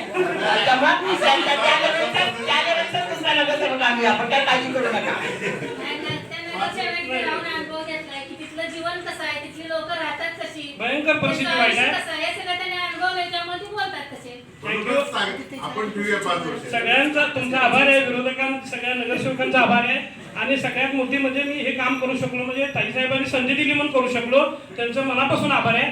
परंतु माझं एक म्हणणं आहे की मी त्या सगळ्या 10 नंबर मधलं बघितलंय म्हणून अगदी जीव तोडून सांगतोय, महाडिक साहेब तुम्ही ऐकत जावा, करत जावा. आणि आदरणीय ताईंनी टाळ्या वाजवून अभिनंदन केलं त्याबद्दल मनापासून धन्यवाद. तसे तुम्ही माझी लागले नगरसेवक हा पुढे लागलेलाच आहे, कारण माझी नगरसेवक जरी झाला पुढे तरी तुम्ही काम करायला आहे. तुमच्या सभागृहामध्ये तुम्हाला तुम्ही पत्रकार आहात त्यामुळे सभागृहामध्ये सुद्धा बसायला तुम्हाला हे आहे. 100%. थँक्यू. अध्यक्ष महोदय, बिरदेव चौक जे डिवायडर आहे त्याच्या दोन्ही बाजूला बरेचसेच नागरिक 2 व्हीलर आणि 4 व्हीलर पार्किंग करतात. त्याच्यामुळे नागरिकांना खूप गैरसोय होत आहे त्या बाजूला. सोमवारचा बाजार असेल तर खूपच त्रास होतो महिलांना. दोन्ही साईडला स्कूल असल्यामुळे येणारे जाणारे विद्यार्थी पण खूप आहेत त्या बाजूला. त्यामुळे त्याच्यासाठी जर काही सोय केली, तिथे जे पार्किंग करतात त्यांना जर दुसरीकडे ते पार्किंगची सोय करून दिली तर नागरिकांना होणारा त्रास कमी होईल. पार्किंगची सोय नाही, पण त्यांना आपण पार्किंगसाठी तिथून हे करायला आपण म्हणजे पार्किंग करून चालणार नाही आपण करावं. ह्याच्या बाबतीत मी आता समजले त्याच्या बाबतीत तुम्ही आदेश आपण दिलेला आहे, पण त्याच्यावर कारवाई करायची नाही करायची ह्यामुळे ते आता आपण थांबलो होतो. कारवाई करून घ्या आता ह्याच्यामध्ये, कारण की खरंच अडचण होते त्या. अतिशय एक महत्त्वाचा मुद्दा आहे. मी पहिल्याच जेबीला तो मांडला होता पण त्याचा अभ्यास नव्हता. मी असंच ओझरत बोललो होतो. आता कमीत कमी मला वाटतं 15 दिवस झाले मी शिवसाहेब आणि माने मॅडम असतील, आपला जो भाजी मंडईतल्या गाड्यांचा जो मुद्दा आहे म्हणजे बऱ्यापैकी कोणी ताब्यात घेतलेलं नाही, त्याचं भाडं परवडत नाही किंवा ते त्रिसदस्य कमीत कमी तिची थकबाकी शिवसाहेब 56 लाखापर्यंत आहे आपली येणे तिथून. त्याला काही असा पर्याय आहे म्हणजे साहेब तिथून जे जुने आहेत त्यांनाच ठेवा. आमचं मत नाही की त्यांना काढा, दुसऱ्यांना कोणाला तिथं हे करा तुम्ही किंवा दुसऱ्यांना कोणाला द्यावा असाही तिथं काय आग्रह नाही. त्याला साहेब असा पर्याय आहे की मी आमचे नगरसेवक अभिजित दादा गायकवाड किंवा शीतल गोळे आम्ही एक 2-3 ठिकाणी माहिती घेऊन आली. असं तिथं हे पण झालेलं आहे की ते करता येते साहेब, ते प्रशासनाच्या हातात आहे. तिथले तुम्ही सलग 1-2 लिलाव घ्या. आम्ही असे आमचे जरी विरोधी पार्टी असली ते सगळे तुम्हाला सहकार्य करतील, त्यांनाच द्या गाडी ते. असं कुणाला नाही की तिथून त्यांना काढून इथं कुणाला द्यायचं आहे किंवा आमचा कुठला माणूस घालायचा असे प्रकार नाही. कारण ते वडगावातले आहेत. कमीत कमी 2020 पर्यंत त्यांचा खरोखर हा गंभीर प्रश्न आहे की तो त्या अडचणीत आहेत. त्यांना तिथं व्यवसाय करता येत नाही, त्या भाड्यामुळे करता येत नाही. 2 वेळा त्या लिलावाला जर तुम्ही हे केलं नाही तर साहेब 3ऱ्या वेळेला आपण त्याची भाडे निश्चिती तिथं कोण लिलावच बोलायला तयार नाही किंवा घ्यायला तयार नाही. आपण भाडे कमी करून हे त्यांना देऊ शकतो. आम्ही असेल हे असेल सगळे आम्ही त्यांना सहकार्य करायला तयार आहे. म्हणजे त्यांना अध्यक्ष असतील, तुम्ही असतील, यांच्यापैकी संबंधित कोण असतील बोलवून त्यांना की आम्ही सांगू त्यांना की तुम्ही त्यात कोणी भाग घेऊ नका. येतील नाही ते दोन्ही पण आम्ही सहमती यांच्या बाजूने पण बोलतोय. आमची तयारी आहे.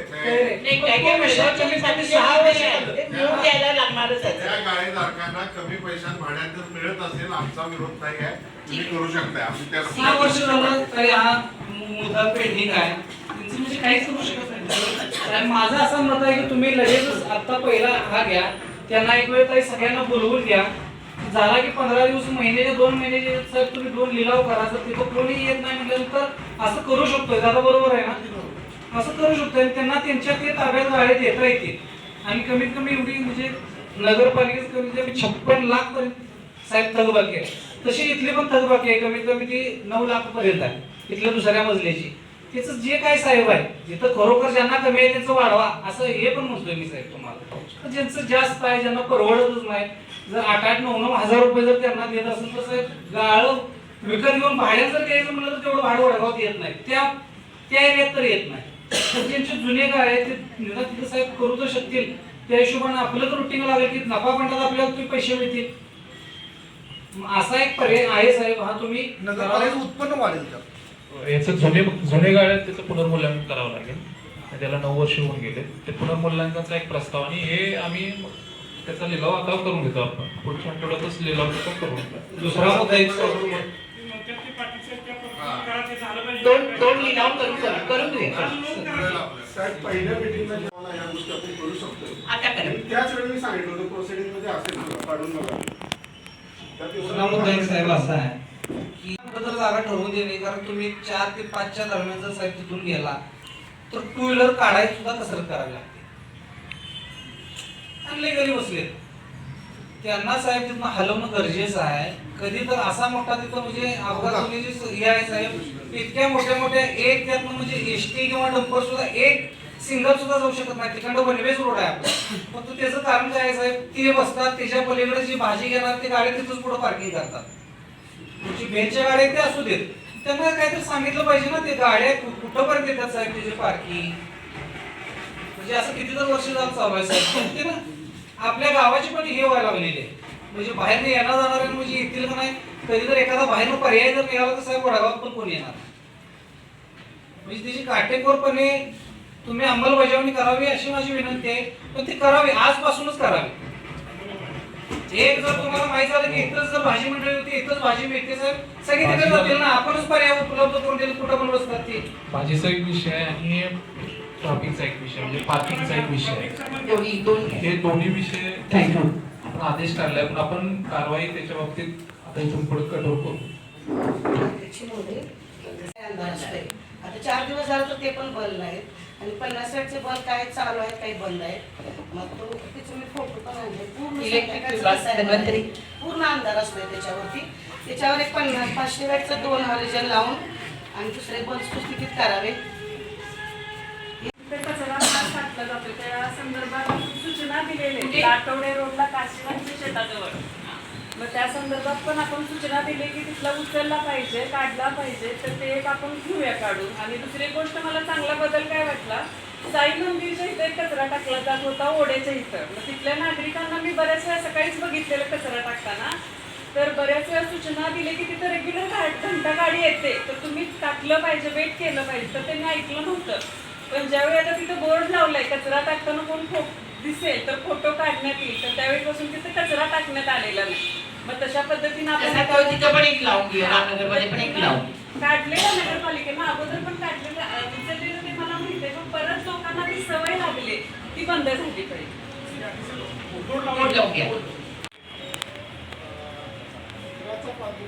जास्त वाटलं सगळीकच वाढली आणि साडी घेतलंय. लोकांच्या लई तक्रारी आलेल्या त्याबद्दल आपण काय तर ठोस उपाययोजना करावी. कारण काय बोलले आम्ही समजू शकतो त्याच्यावर अडचण आहे, पण काय तर उपाययोजना करा. एक वेळेला आपण नगरपालिकेने त्याच्यावर पकडाचे पेपर काढलेले चालू केले चालू केले चालू केले काम चालू झाले. बाहेर सोडा तिथला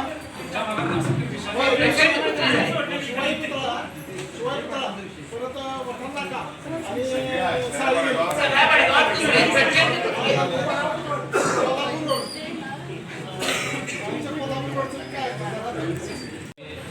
दोन सूचना दिलेल्या होत्या, तर त्याची सुद्धा कारवाई झालेली नाही. एक म्हणजे महिलांचे जे शौचालय आहे तर त्या ठिकाणी त्या महिलांना सॅनिटरी पॅड्स टाकण्यासाठी एक डस्टबिन त्या ठिकाणी उपलब्ध करून देणं गरजेचं आहे. आणि हे मी माने मॅडमना सांगितलेलं होतं, वारंवार त्यांना त्याविषयी विचारणा पण केलेली आहे की कारण त्या महिला सगळं ते खिडकीमध्ये रचून ठेवतात. नाही ते डस्टबिन टाकलं तर प्रॉब्लेम काय होतो, साठून ते साफ करायला नेलं कुत्री घेऊन ते परत सगळीकडे कुत्री पसरवतात. हे झालेलं आहे तिथं. त्यामुळे हे करताना ते मशीन लावायचं ठरवलेलं, पण मशीन चालतं ते खराब होणार एक कल्पनाच आहे. त्यामुळे त्याच्यावर काय मार्ग काढायचा हा 100% अगदी मनापासून तो विचार करूनच करायला लागणार आहे.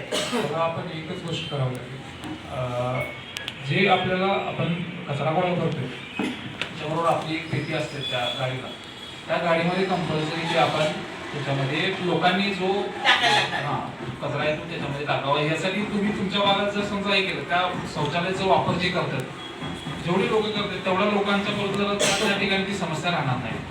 म्हणजे ते कचरा गाडीमध्ये सेपरेट जाईल आणि त्याचं इन्सिनरेशन आपल्या एका ठिकाणी होऊन जाईल. माझं एक सजेशन असं होतं की जर त्या शौचालयामध्ये जर एक आपण डस्टबिन भिंतीला फिट केली आणि त्याला खालून जर आपण ओपन करायला जागा ठेवली, नाही बरोबर ओपन करायला खालून ओपन करायला कशासाठी जे आपली घंटा गाडी किंवा आपले जे कचरा उचलण्यासाठी जे सफाई कर्मचारी वगैरे जातात तर त्यांनी जर ते खुललं तर ते त्यांना काढून घेता येईल किंवा त्याच्यामध्ये प्लॅस्टिकची पिशवी घेऊन आपल्या ज्या वेगवेगळ्या पिशवीचे कलर आहेत प्रत्येकाला तशी पिशवी घेऊन त्याच्यामध्ये ती वरचेवर उचलली आणि कचरा गाडीमध्ये जरी टाकली तरी सुद्धा ते समस्या आपल्याला सुटू शकते. बघूया काय जुगाड काय लावता येते बघूया. दुसरा एक विषय असा होता की रविवारी म्हणजे सोमवारी आपल्याला पाणी सुटत नाही, तर रविवारी या कमीत कमी एक 15-20 दिवसाला मी कॉल करते, 2-3 वेळा त्यांना कॉल केला. पुन्हा भूमिनंदन कॉलनीमध्ये इतके खड्डे पडलेत नाही, स्वतः मी तिथं जाऊन सांगलं. सगळ्या काही नागरिकांची तक्रार आहे की ते तेवढं खड्डे बुजवून की खड्डा कोणता आणि पाणी कोणतं हे आम्हाला कळेना. अक्षरशः तिथं 2-3 ऍक्सिडेंट झालेत. दुसरी गोष्ट म्हणजे बिरदेव चौक, ते आपलं हजारे यांचं घर आहे ना, तिथंपर्यंत ट्रॅफिक भरपूर असते. शक्यतो साहेब वन वे अपडाऊन होत असते. एखाद्या आपले नगरपालिकेचे कर्मचारी किंवा म्हणजे तिथं असायला पाहिजेत ते, नसतात तसं नसतात तिथं कोणीच. ट्रॉफिक त्या एरियामध्ये जायला कमीत 5 ते 10 मिनिटं आपला वेळ जास्त जातोय.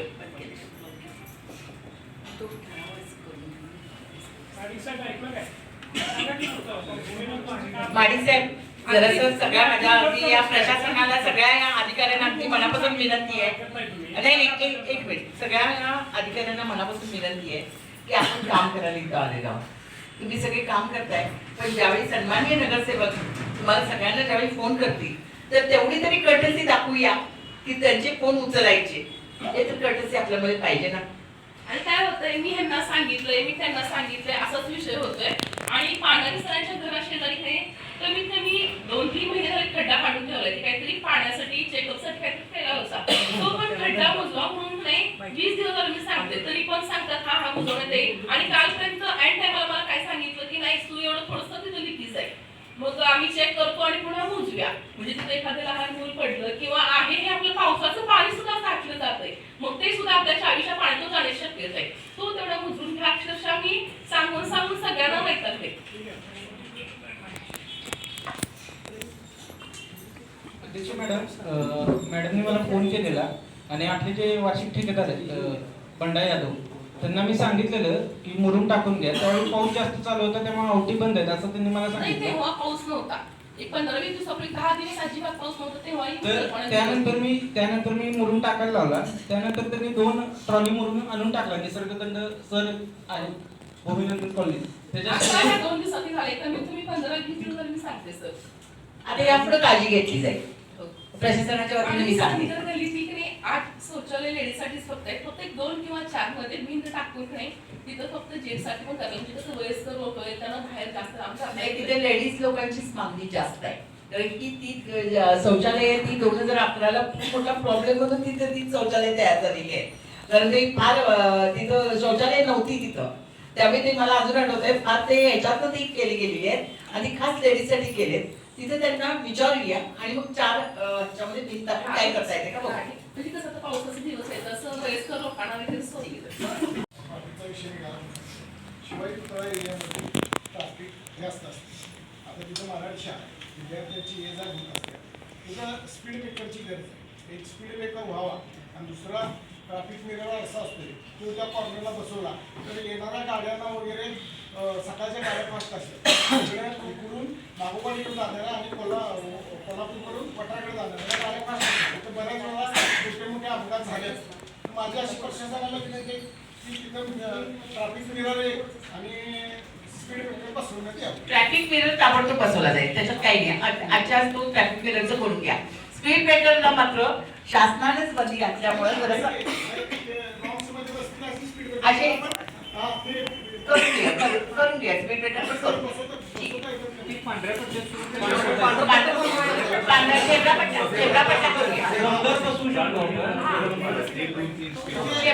पट्ट्या करूया.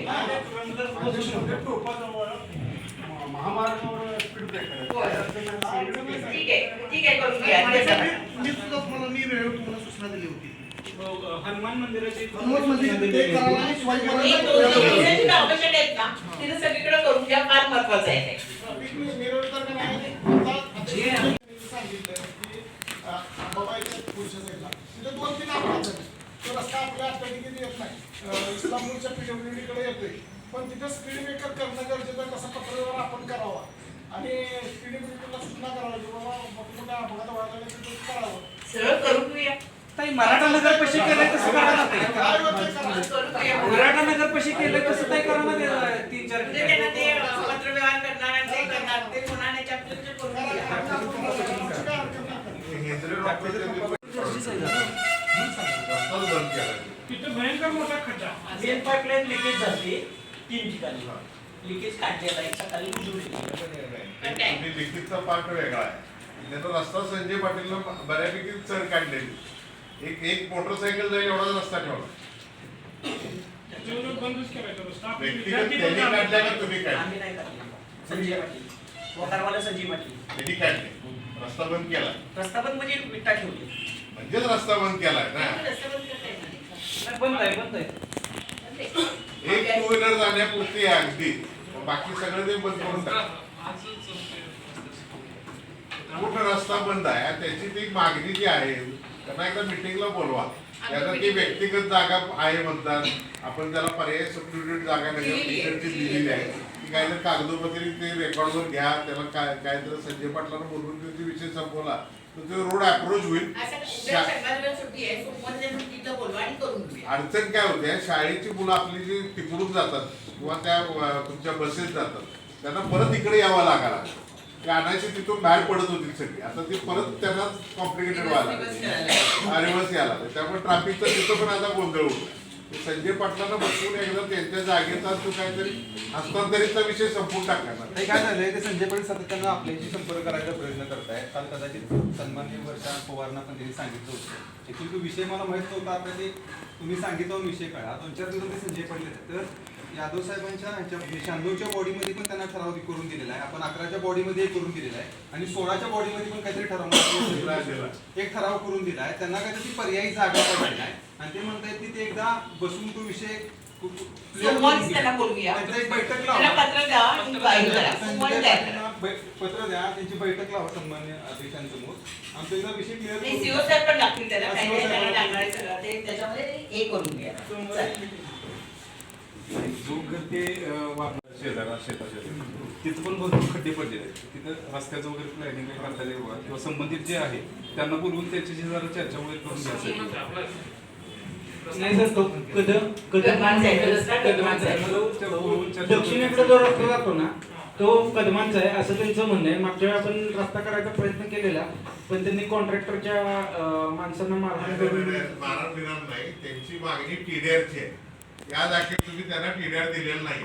त्यांना पण त्यांना मीटिंगला बोलूया आणि त्यांचा विषय अडचणीचा नाही. सांगतो आता जो एक्झिस्टिंग रोड आहे तो नकाशात तो रोड सोडलेलाच नाही म्हणताय. त्यांचं म्हणणं आहे की विजयापुराच्या घराच्या बाजूने कुठं रस्ता आहे त्या बाजूने रस्ता सोडलाय. नगरपालिकेने बळजबरी रस्ता केलाय म्हणून मी कोर्टात गेलोय असं त्या ते पोलीस आहेत कदम केस ना.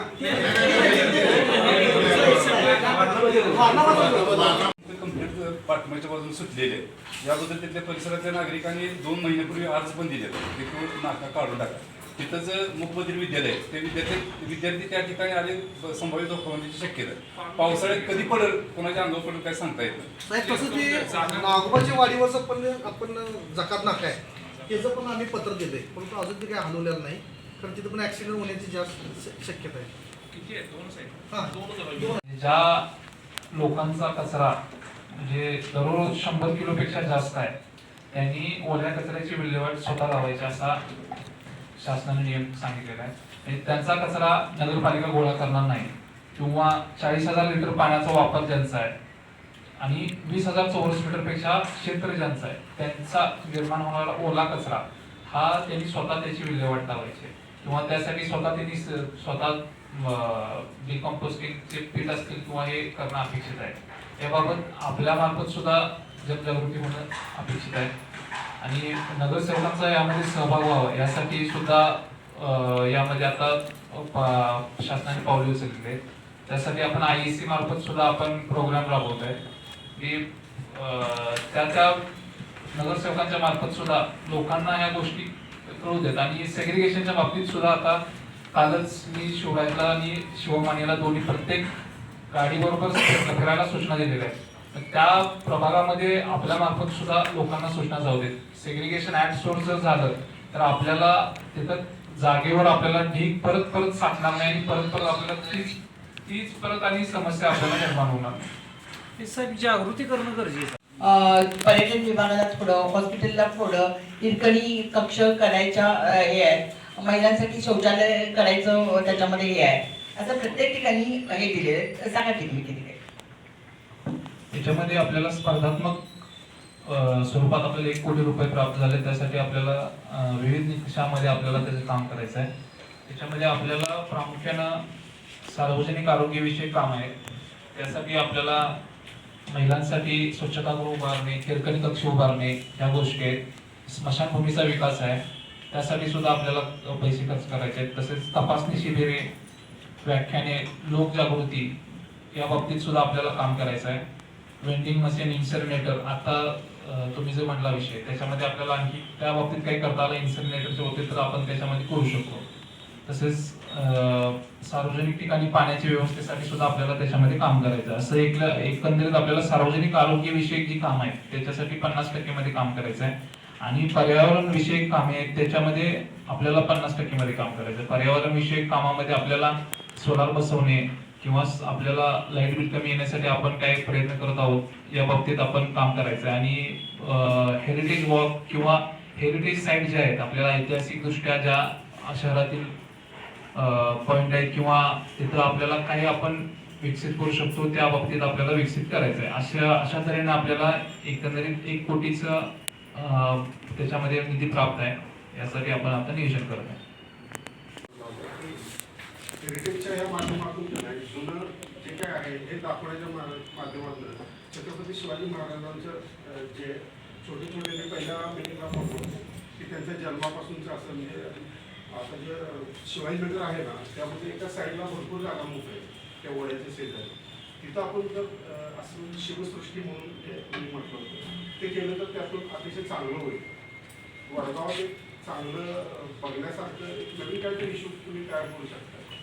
ते आहे, पण त्याच्यामध्ये सगळ्यात महत्त्वाचं धनाजीराव जाधवांचं जे आपलं स्मारक आहे त्या स्मारकाला कंपाऊंड होणं अतिशय गरजेचं आहे. कारण का जर ते कंपाऊंड नाही झालं तर आतमध्ये बऱ्यापैकी सगळेजण तिथं हे होतात आणि तिथलं काही झाडं असतील किंवा तिथलं कुठलंही काही केलेलं टिकत नाही. त्यामुळं आत सगळं करायचं जर झालं तर त्याला पहिल्यांदा कंपाऊंड करणं आवश्यक आहे.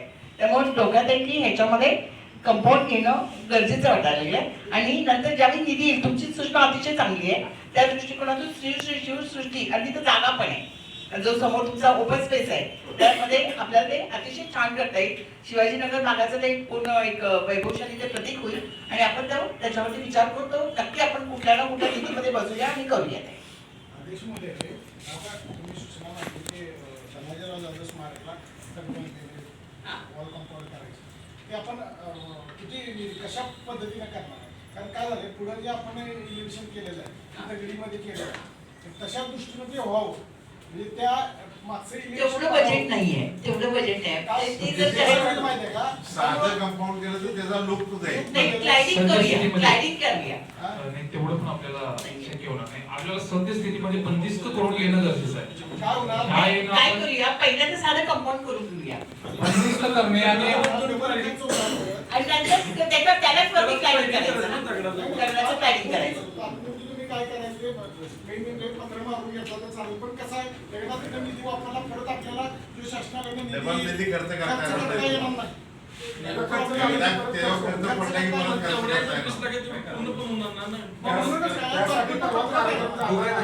आमदार महोदयाने आपल्याला सांगितलंय की आपल्याला फंड उपलब्ध करूया. तात्पुरतं तुम्ही 10 ते 12 फुटाचं पत्रे मारून आता डोक्यात कसं आहे की पत्रे मारून टाकूनच करायचं. बघ काय काय त्याच्यामध्ये कसं करायचं खर्च करताना परत अडचणी होऊन बसतील. ठीक आहे, त्याच्यावर डबल खर्च करता येणार नाही. ठीक आहे. आपण ओपन जिम हे जो नियोजन केलेलं आहे नानानानी पार्क तर तिथल्या नागरिकांची अशी मागणी होती की आपल्याकडे बहुउद्देशीय हॉल एखादा असावा. मग ओपन जिम ऑलरेडी तिथं आहे तर तसं त्यांनी लेखी निवेदन पण आपल्याकडे आलेलं आहे नागरिकांचं तिथल्या असंही असलेलं की तिथं त्यांना एखादा बहुउद्देशीय हॉल वगैरे आपण करायचा विचार करू. नाही तिथं त्याला आज ठराव द्यायचंय, आज ठराव द्यायचा, ठराव करायचा. यात त्यांनी वेगळं काम धरले म्हणून ते नाही नाही पण ठराव द्यायचाय, आज द्यायचंय. कारण का आमदार अशोकराव बापू मानेंच्या ह्याच्यामधून तो हे होणार आहे त्यामुळे तो ठराव द्यायचा आहे. कामं वाचायला पुढचा विषय कसा घ्यावा की कामामध्ये बरेच काय काय विषय आहेत. आता तुम्ही वाचत असला मी वाचतो. 2 नंबरचं काम आहे प्रभाग क्रमांक 4 मध्ये गिरगाव हॉस्पिटलचे अशोक शर्मा तिथं RCC गटर बांधले. तिथं गटर ऑलरेडी आहे की उजव्या बाजूची आहे की एकच बाजू आहे, दुसऱ्या बाजूला काय सगळं खड्डा जाईल तिथं काय करणार गाडग्यांचा खड्डा जाईल. तिथे गटर ऑलरेडी 2 फुटाची गटर आहे. हे सगळे नगरसेवकांनी सुचवलेली कामं आहेत ही सगळी. नाही, कसं आहे, डॉक्टर चौगुले राणी हॉस्पिटल आहे त्याच्या कॉर्नरचं तिथं गटर नाही. आहे सर. समोरची या बाजूला. नाही, अशोक शर्माचं नाही. तुम्ही घेता. काय केलंय, 2 नंबरचा इश्यू वाचा, 2 number. Girija hospital. Girija hospital डॉक्टरच्या दारात गटर आहे. समोरची ऑलरेडी आहे आणि समोर खड्डा आहे. सगळे विषय नगरसेवकांनी सुचवलेले आहेत त्यानुसार घेतलेले आहेत.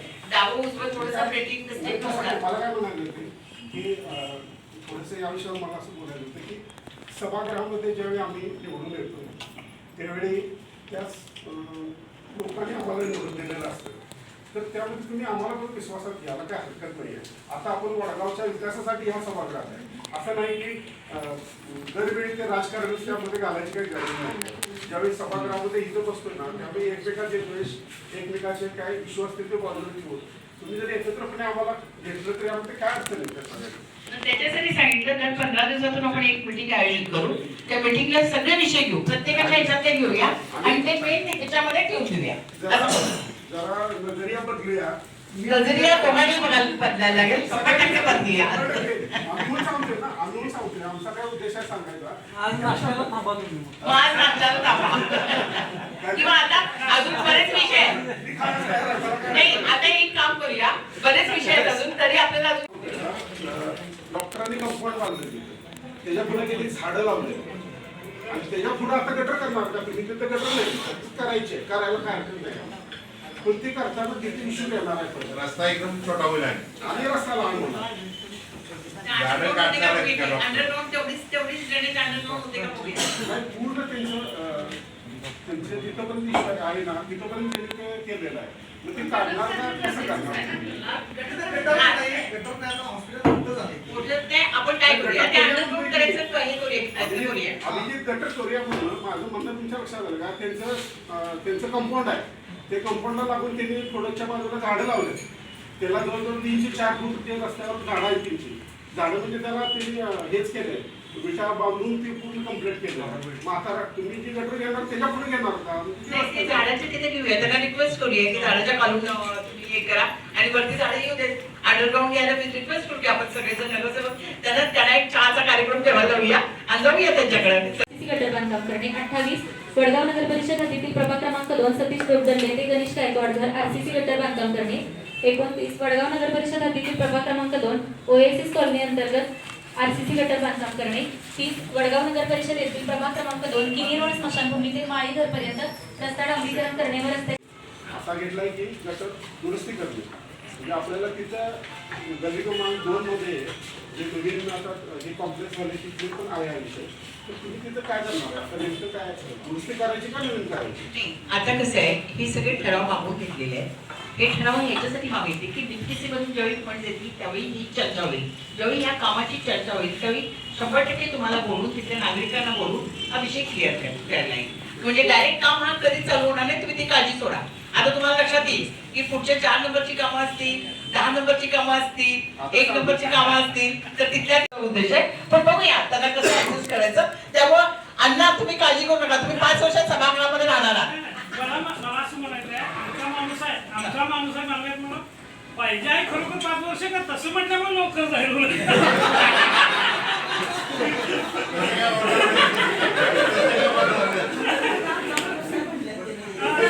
एक परवानगी द्या, दलित वस्तीचा मी निधी आणतो.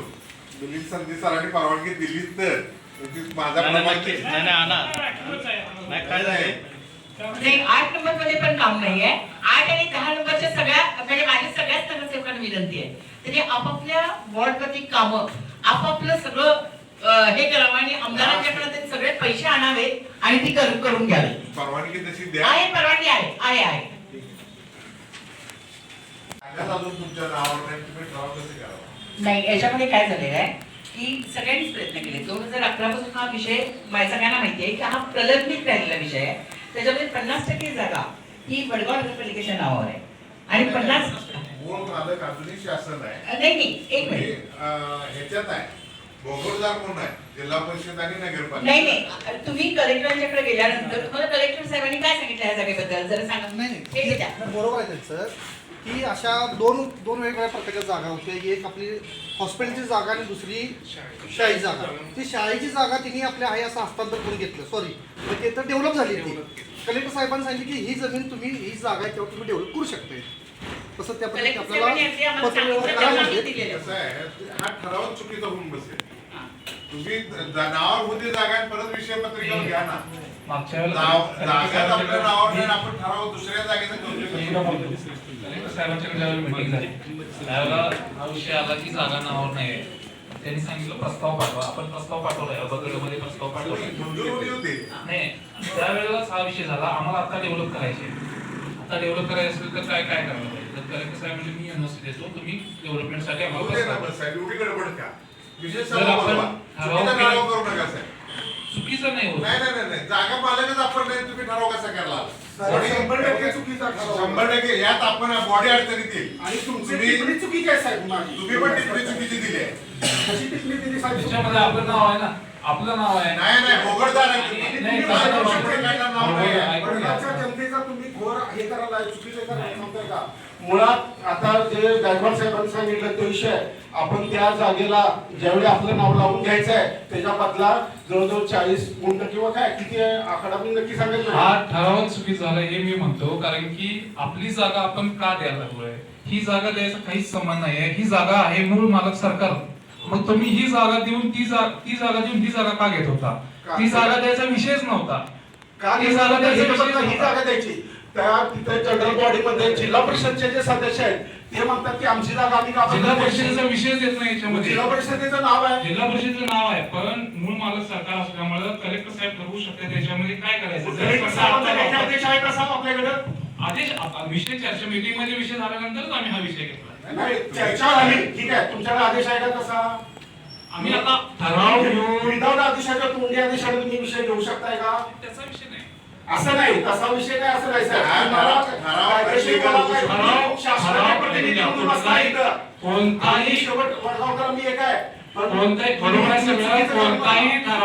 कोणताही प्रस्ताव द्यायचा अगोदर ठराव घेतल्याशिवाय कोणताही प्रस्ताव पाठवला जात नाही. माझ्या साहेब 2016 साली पण हा ठराव झाला.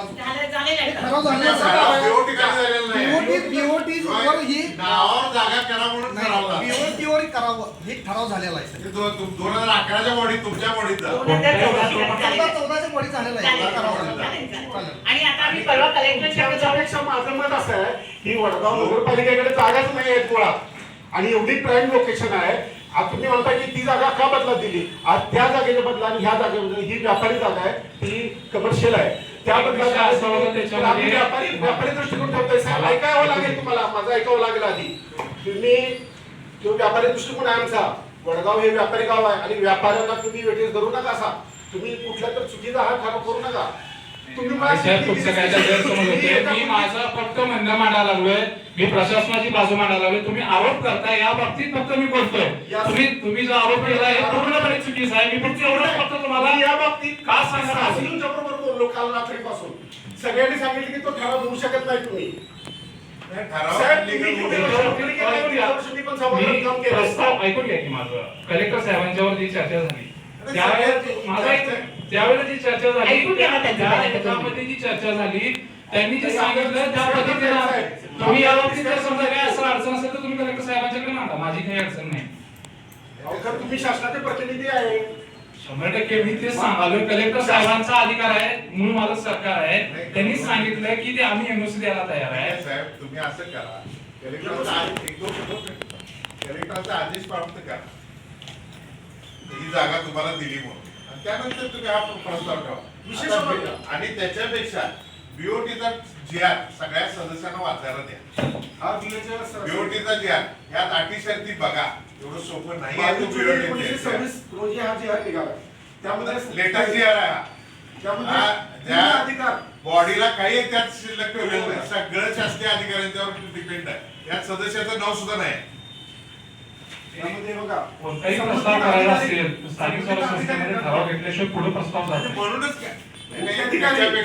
मुख्याधिकारी अध्यक्ष, त्यानंतर आयुक्त किंवा नगरपालिका प्रशासन प्रतिनिधी सदस्य, नगर रचनाकार सदस्य, नगर अभियंता सदस्य, लेखाधिकारी सदस्य, तज्ञ सल्लागार सदस्य आणि मालमत्ता व्यवस्थापक सदस्य अशी ही सगळी ही जी समिती केली आहे माळेसाहेब, ही समिती कधी आहे? ज्यावेळेला त्यांच्याकडे प्रस्ताव येईल त्याचा पुढचा विषय आहे. प्रस्ताव कधी येणार? ज्यावेळेला मॉडेल ठरवेल, स्थानिक स्वराज्य संस्थेमध्ये निवडून गेलेले प्रतिनिधी यांनी ठरवायचं आहे की आपल्याला करायचं काय आणि त्याच्यानुसार पुढे कारवाई आपण होईल. एक काम करूया, आपण ठरवूया, हा ठराव घेऊया.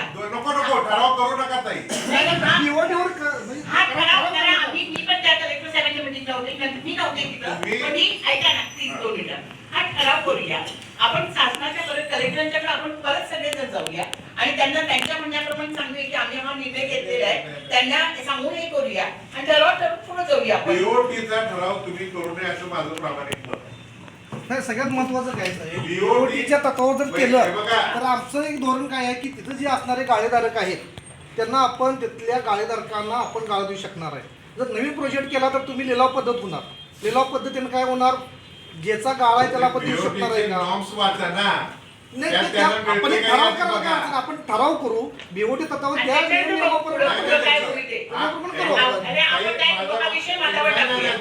तसं नाही आहे. विषय बघायला टाकता येतो की आपल्याला? नाही, टाकू शकता तुम्ही, आमचा काय विरोध राहील त्याचा भाग वेगळा. त्यामुळे तो काही विषय येत नाही. नाही, टोटल ठरावच चुकीच ठेवला. जागा पालकच तुम्ही नाही आहे, तुम्ही ठराव करताय कसा? हा ठराव चुकीचा आहे असं वाटतं तुम्हाला? 100% चुकीचा आहे. एक मिनिट. 308 खाली शिवणीच रद्द करायला लागणार आहे हा ठराव. नाही तसा विषय नाही. हा विषय आता कसा आहे, सभेमध्ये घ्यायचा अधिकार अध्यक्षांनी घेतला. याच्या बाबतीत माझी जी काही पूर्व टिप्पणी होती मी टिप्पणी सुद्धा दिली आहे. आता या बाबतीत जर समजा काय सभेला निर्णय घ्यायचा आहे तर मतानुसार सुद्धा घेऊ शकतो. तुम्ही घेऊ शकताय. मी पूर्ण खुलासा करतो, तुम्ही मतावर घेऊ शकताय, आमचं म्हणणं नाही. एक तर 2 मिनिटं थांबवा, मी बोलायला एक तर तुम्ही ठराव चुकीचा करणार आहे, जागा मालक तुम्ही नाही, शासन आहे, टोटल ठराव चुकीचा आहे. 308 खाली आम्ही तर पत्र देतोच, तुम्हाला रद्दच करावं लागेल शिवणला. तुम्ही नाही केला तर कलेक्टर रद्द करतील ठराव. 2, बीओटीचा हस्तांतरण करून एवढी मोक्याची जागा बिल्डरच्या कशात घालू नका. वैशिष्ट्यपूर्ण निधी आणा, कमी पडलं तर युडीसीस खाली पैसे घ्या. युडीसीस खाली तुम्हाला बिल व्याज पाहिजे तेवढी रक्कम मिळते आणि तुमची इमारत उभी करा. महालक्ष्मी कॉम्प्लेक्स शासना नगरपालिकेने उभा केलं, खाली भाजी मंडई तिथं नगरपालिकेने इमारत केलं का म्हणून त्या बिल्डरच्या कशात घालायची? नाही, हा बिल्डरच्या कशात घालायचा प्रश्न नाही तर काय? बिल्डरचा नाही, बिलकुल नाही. हा चुकीचा समज आहे. अतिशय कमी किमतीमध्ये कार्यकर्त्यांना गाळे दिले जाणार आहे. नाही, तुम्हाला 100% दिसेल, भविष्यामध्ये कळेल तुम्हाला. पण ह्याच्यामध्ये एक फार महत्वाचं आहे, जर तुम्ही म्हणताय तसं जर फंड आणला तर आपल्याला कंपल्सरी लिलाव पद्धत काढायला लागेल आणि लिलाव आणि एवढे मोठी जागा आहेत, जे लोक आहेत आपले त्या लोकांना लिलाव आणि गाळं घेणं शक्य होणार नाही. हा फार महत्वाचा मुद्दा आहे. अगदी आपण म्हणतो पण आपल्या वडगावच्या लोकांसाठी हा एक उचलला गेलेला पाऊल आहे. याच्याकडे कुठलाही बिल्डर येणार नाहीये. हे पुढे एक नावाला बिल्डर येणार आहे, नावाला बिल्डर येणार आणि 100% होणार ते काम आणि अतिशय लोकांना विश्वासात घेऊन केलेलं काम आहे. हा मुद्दा याच्यावर टाका. कलेक्टरने जरी तो रद्द केला तरी लोकांना कळेल की आपण ठराव करून त्यांच्यासाठी आपण काहीतरी हे केलंय. कलेक्टरना रद्द करायचा 100% अधिकार आहे. तुम्ही कलेक्टरच्या बरोबर संपर्क करा, आम्ही सांगतो आणि हा विषय ह्याला मताला टाकूया आणि पुढचं बघूया. बघा, मताला टाका तुम्ही, मताला टाकायबद्दल काय म्हणतो. हा कसा झालाय, तुम्ही हा बीओटीचा ठराव आणायबद्दल तुमचा अधिकार आहे, घेऊन तुम्ही आणलं पाहिजे, तुम्ही मताला टाकायला. पण हा ठराव आणताना कुठलाही पारदर्शकपणा दिसत काय करणार आहे तुम्ही तिथं दिसत नाही. त्याचा डीपीआर तयार नाही, बरोबर आहे. काही तुम्ही म्हणजे सभागारालाच अवगत नाही आहे त्या गोष्टी. डीपीआर नाही, त्याचं शासकीय मूल्यांकन झालेलं नाही. तुम्ही कसा काय ठराव करताय? बरं अध्यक्ष महोदय, हे वडगाव शहर आहे, हे छोटं शहर आहे. आपल्याकडे नगरपालिकेकडे जागा नाही, नगरपालिकेत जागा नाही, उत्पन्न नाही. अशा असताना आपण तिथं उत्पन्नाचं साधन करायचं सोडून आपण दुसऱ्याला जर भाडे घ्या म्हणून लागलो तर कसं होणार? या वडगावचं उत्पन्न वाढायसाठी तुम्ही प्रयत्न करायला पाहिजे. तुम्ही अध्यक्ष म्हणून तुमची जबाबदारी आहे. येणाऱ्या 50 वर्षामध्ये तुमचं नाव काढलं पाहिजे लोकांनी. तुम्ही गॅरंटी द्याल इथं लिहून की त्याच लोकांना, तिथल्याच लोकांना ते गाळे दिले जातील, गॅरंटी द्या. 100% नाही. आता मला फक्त एवढंच विचारायचं आहे की इथं जे नगर परिषदेची ही बिल्डिंग चालू आहे, त्या नगर परिषदेच्या बिल्डिंग मध्ये लिलाव पद्धती होणार का? त्या लोकांना गाळे दिले जाणार? शिवसाहेब माहित घ्या. जरी झाली तरी आपल्याला त्या पद्धतीनं तुम्ही ठराव करा. त्या मूळ गाळेधारकांना परत मला माहिती आहे, मला नियम माहिती आहे तो साहेब लिलाव पद्धतीचा. आम्ही आम्ही भाजी मंडईत दिलं की नाही, आम्हाला चुकीचं करू देत, आम्हाला काही प्रॉब्लेम नाही. भाजी मंडईत आम्ही दिलेच नाही मूळ मालकांना. भाजी मंडईतले गाळे मूळ मालकांना दिल्यामुळे ते प्रॉब्लेम सॉल्व्ह झालेले आहे. मूळ मालक तुम्हीच म्हणता मूळ मालकाला द्या. मला एक गोष्ट सांगा, दिलेच भाजी मार्केटचा विषय काय झाला तुम्ही मला सांगा. कोर्ट मॅटर त्यांनी केला काय त्यात काय लिलाव प्रक्रिया माझं झाली एक मत मांडतो मी. दोन्ही लोकांना एक विषय आहे की आपल्याला मूळ मालकांना द्यायचं आहे असं दोन्ही संमती आहे आणि तुमचं म्हणणं आहे की ते आपल्या जागा नावावर नाहीये. आता कुठलाही प्रस्ताव नगरपालिकेला द्यायचा असला तर पहिला ठराव करावाच लागतो. हा तुमचं म्हणणं आहे की ही जागा नावावर नाहीये त्यामुळे आपल्याला करायचं नाही. हा ठराव जर आपण जर समजा तसं तुमचं म्हणणं असलं तर आम्ही ठराव करून ते एनओसी साठी कलेक्टर साहेबांकडे आम्ही पाठवतो. तो विषय चालला असं मागू शकता ना. आमचा तुम्ही जागा त्याला ठरवायची गरजच काय. तुम्ही ती जागा आम्हाला पाहिजे म्हणून तुम्ही मागू शकता. ऑलरेडी मागितलेले अवगडामध्ये आम्ही प्रस्ताव पण दिलेला आहे. त्यांनी सांगितलं आम्हाला ठराव करा, तुम्ही तुमच्या बॉडीचा ठराव करा आणि द्या म्हणून सांगितलेलं आम्हाला. मला सांगा, बीओटीचा ठराव अध्यक्ष महोदय, नाही. अध्यक्ष महोदय तुम्ही सांगितलं मतावर घ्या की मतावर घ्या, मतावर घ्या. अध्यक्ष महोदय, मतावर घ्या. अध्यक्ष महोदय, जी चर्चा होते ह्या गावाच्या सगळ्याचा विषय आहे. 42 लोकांना मिळायला पाहिजे. बरोबर आहे की जागा मोठी आहे, त्यामध्ये 200-300 गाळे होणार आहे. आता एक सांगा, तुम्ही ह्या गोष्टीची आम्हाला खात्री म्हणताय की तुम्ही त्याच लोकांना देणार आहे. एखादा सामाजिक कार्यकर्ता जसं भाजी मंडईत दिला तसं तिथं कोणीतरी अर्ज दिला तर तुम्ही त्यांना देऊ शकता अध्यक्ष साहेब. हा ते पेंडर देणार का ते? पेंडरला आम्ही 100% देणार. पेंडर तुम्हाला सांगितलं. नाही सरकारचं तुम्हीच करायचं आहे. नगरपालिकेची प्रॉपर्टी आहे की तिथे सगळं आरक्षण लागू व्हायला होणार. एक तरी माणूस गेला का? ज्यावेळेला बीओटी होईल, बीओटी जर झालं तर ते बांधा वापराने हस्तांतरण करा ह्या बाबतीत असते. जर समजा त्या गाळेधारकांचं पण नुकसान आहे. टक्कर कॉम्प्लेक्सचं काय झालं, आज 30 वर्षानंतर त्यांना गाळे सोडवायला लागणार आहेत. नाही, हा विषय आपण सगळ्यांना एक मिनिट. 30 वर्षानंतर कलेक्टरांच्याकडून काही निगेटिव्ह होते, काही प्रॉब्लेम नाही. किती मुदतीसाठी देणार आहे त्याचं काय संशय? पुढची प्रोसिजर आहे. भले तो 5% जाईल किंवा 50% जाईल, तो पुढचा विषय आहे. नाही किती वर्षासाठी त्याला देणार आहे हा, आपण? तो पण पुढचा विषय. 100%. नाही, पहिल्यांदा आपल्याला तो ठराव करायचा आहे आणि तो ठराव करून आपण पुढे जायचंय. त्यासाठी तुम्हाला साहेब आधी एक कमिटी नेमावी लागणार आहे. हे तर आहे, बरोबर आहे. ती कमिटी नेमणार तुम्ही. कमिटी नेमण्यासाठी किंवा ज्या तुम्ही कमिटी नेमण्यासाठी पण ठराव लागणार आहे. जागा मालकच तुम्ही नाही, तुम्ही चुकीचा ठराव करा. नाही तर कलेक्टरमेंट करू दे, चुकीचा ठराव करायला करेल. ठीक आहे ना. आपलं पहिल्यांदा ही जी जागा निवडीवरती आपण द्यायची ठरवली आहे, नगर परिषदेचा ठराव आहे, बरोबर आहे. त्याच्यापूर्वी आपण काय केले, जी आता शारदा विद्या मंदिरची इमारत आहे ती 100% विद्या शासनावरती वडगाव नगर परिषदेचं मालकी दिसत होती. आणि ती जागा आपण शारदा विद्या मंदिरला दिली कारण इथं पूर्वीपासून शारदा विद्या मंदिर शाळा भरत होती, बरोबर. ही जागा सरकारी दवाखान्याच्या माध्यमातून असू दे किंवा आपल्या व्यापाऱ्यांच्या माध्यमातून असू दे नगरपालिकेच्या ताब्यात होती.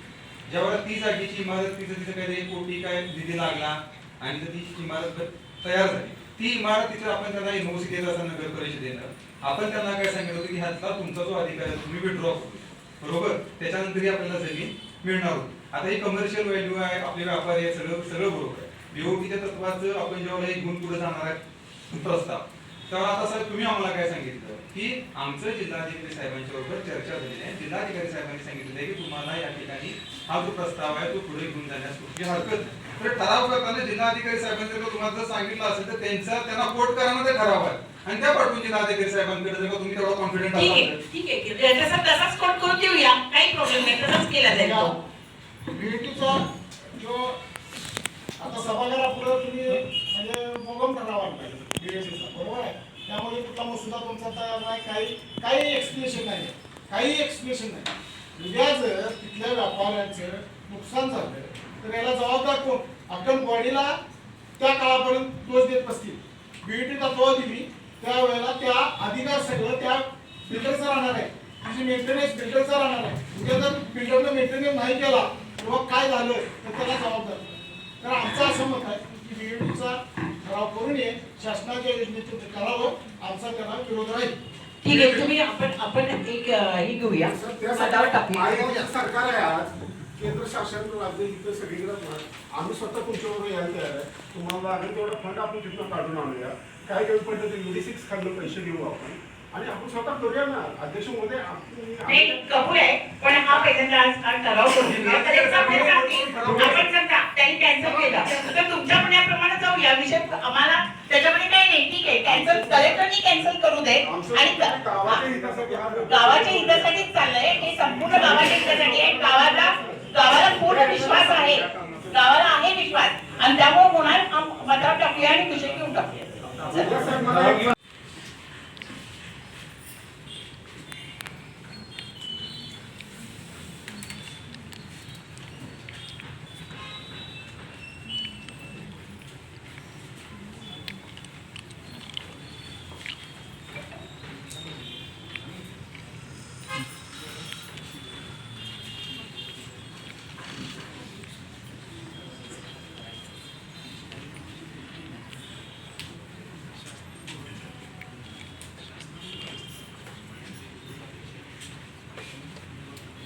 ठिकाणी आमची मान्यता नाही आणि एक तर हा चुकीचा ठराव केलाय. जागा मालक तुम्ही नाही आहे तरी सुद्धा तुम्ही ठराव केलाय, त्या गोष्टीला विरोध राहील आणि याला 308 खालीच आहे. तुम्हालाच ठराव रद्द करावा लागेल, नंतर कलेक्टर करतील आणि आम्ही सभात्याग करतो.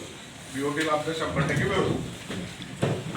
वडगावची एक चांगली कमर्शियल जागा साहेब कुठल्याही बिल्डरच्या घशात घालू नये हे आमच्या घशात तरी घालावा लागलाय.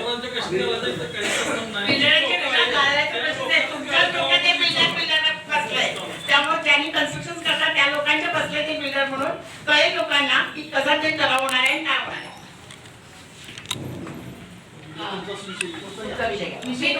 विषय आहे की जर आपल्याला तो बीओटी मार्फत जर आपण ते केलेलं नाहीये तर आपल्याला आपल्या लोकांना गाळे देता येणार नाही.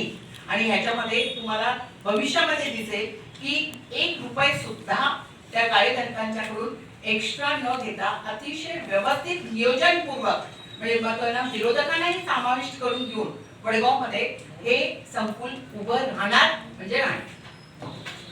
निश्चिती झाली होती 27 दुकानगाडी 27/2022 तुम्ही त्याच्या बाबतीत परिचित असाल. त्याच्यामध्ये त्यांची 27 गाडी होती जिची लिलावाची रक्कम फायनल झाली होती जी 74,000 पासून 2,02,000 पर्यंत होती. 2,02,000 ही 13व्या नंबरच्या गाड्यात होती. त्याचं कदाचित जास्त असेल क्षेत्र. सुरुवातीला त्या जे पहिला मतदान झाला होता त्याच्या दर्जावर खूपशा तक्रारी होत्या. आता त्याच्यावरती आपण जातो, त्याच्या जो खालचा मजला आहे त्याचं जे काय भाडं आता आदरणीय सन्माननीय सदस्य प्रवीण पाटलांनी सांगितले त्याच्याबद्दल आपण एकदा दोनदा जे काय असेल तुमच्या प्रक्रियेप्रमाणे नियम अटी चर्चेप्रमाणे तुम्ही त्याचे लिलाव पद्धतीने करा आणि ते करत असताना तुम्हाला ते आम्हाला जे काही व्यापाऱ्यांची मागणी त्याच्या हिशोबाने आपल्याला ते भाडं देत आहे. आता जे दुसऱ्या त्याच्यासाठी आपण त्रिसदस्यीय समितीकडे भाडे निश्चितीसाठी चाललोय. टेंटेटिव्ह त्याचं भाडे किती होणार हा एक माझा प्रश्न आहे. आणि मुद्दा नंबर 2 हे 27 आणि पहिल्याचे 27 आणि दुसरे 37 असे जवळजवळ 60 पेक्षा अधिकचे गाळे त्या ठिकाणी होतात. आता एवढं मोठं जर का व्यापारी संकुल दुकान गाड्यांचं व्यापारी संकुल होणार असेल तर त्या ठिकाणी काय काय मूलभूत सुविधा पाहिजे ते एकदा मला तुम्ही जरा समजून सांगा. काय काय पाहिजे तिथं. आज ते भाजी मंडईचा जो परिसर आहे तो अत्यंत गजबजलेला. जास्तीत जास्त लोक तिथं त्याचं येणं जाणं आहे. फुटबॉल तिथं जास्त आहे लोकांना. अवश्य 64 गाड्यांनी साधं एक स्वच्छतागृह त्या ठिकाणी बांधलेलं नाहीये. स्वच्छतागृह न बांधता इथं जर का हा विषयपत्रिकेवर विषय घेतलाय तर त्याची फाईल तुमच्याकडे असेल. मला तो मंजूर केलेला नकाशा पहिल्यांदा 2 मिनिटं दाखवा. त्याच्यात स्वच्छतागृहाची तरतूद आहे का नाही. स्वच्छतागृह दाखवायला पाहिजे का नको. 64 गाड्या बांधतोय आपण. अहो एखाद्या कमर्शियल बिल्डिंगला जर आपण न्यायला लागतो बांधलेलं नाही. बांधलेलं नसेल तर एखादी गुगली टाकाय ऑफर टाकायला तेंडुलकर आउट करत आहे. प्रत्येक वेळा तेंडुलकरच आहे. त्याला ते पाडलेलं जुने दुकान काढायचे दगड जरी बघितले असते ना तर सरसेनापती धनाजी समाधी स्थळाला त्याला कोरीव आणि मशीनकडे टाकण्याचा फरक कळाला असता. का बांधलं नाही मला सांगा. 8-8 सीटरचे 2 हे तुमची वॉशरूम नियोजित होते महादेव मंदिराच्या समोर.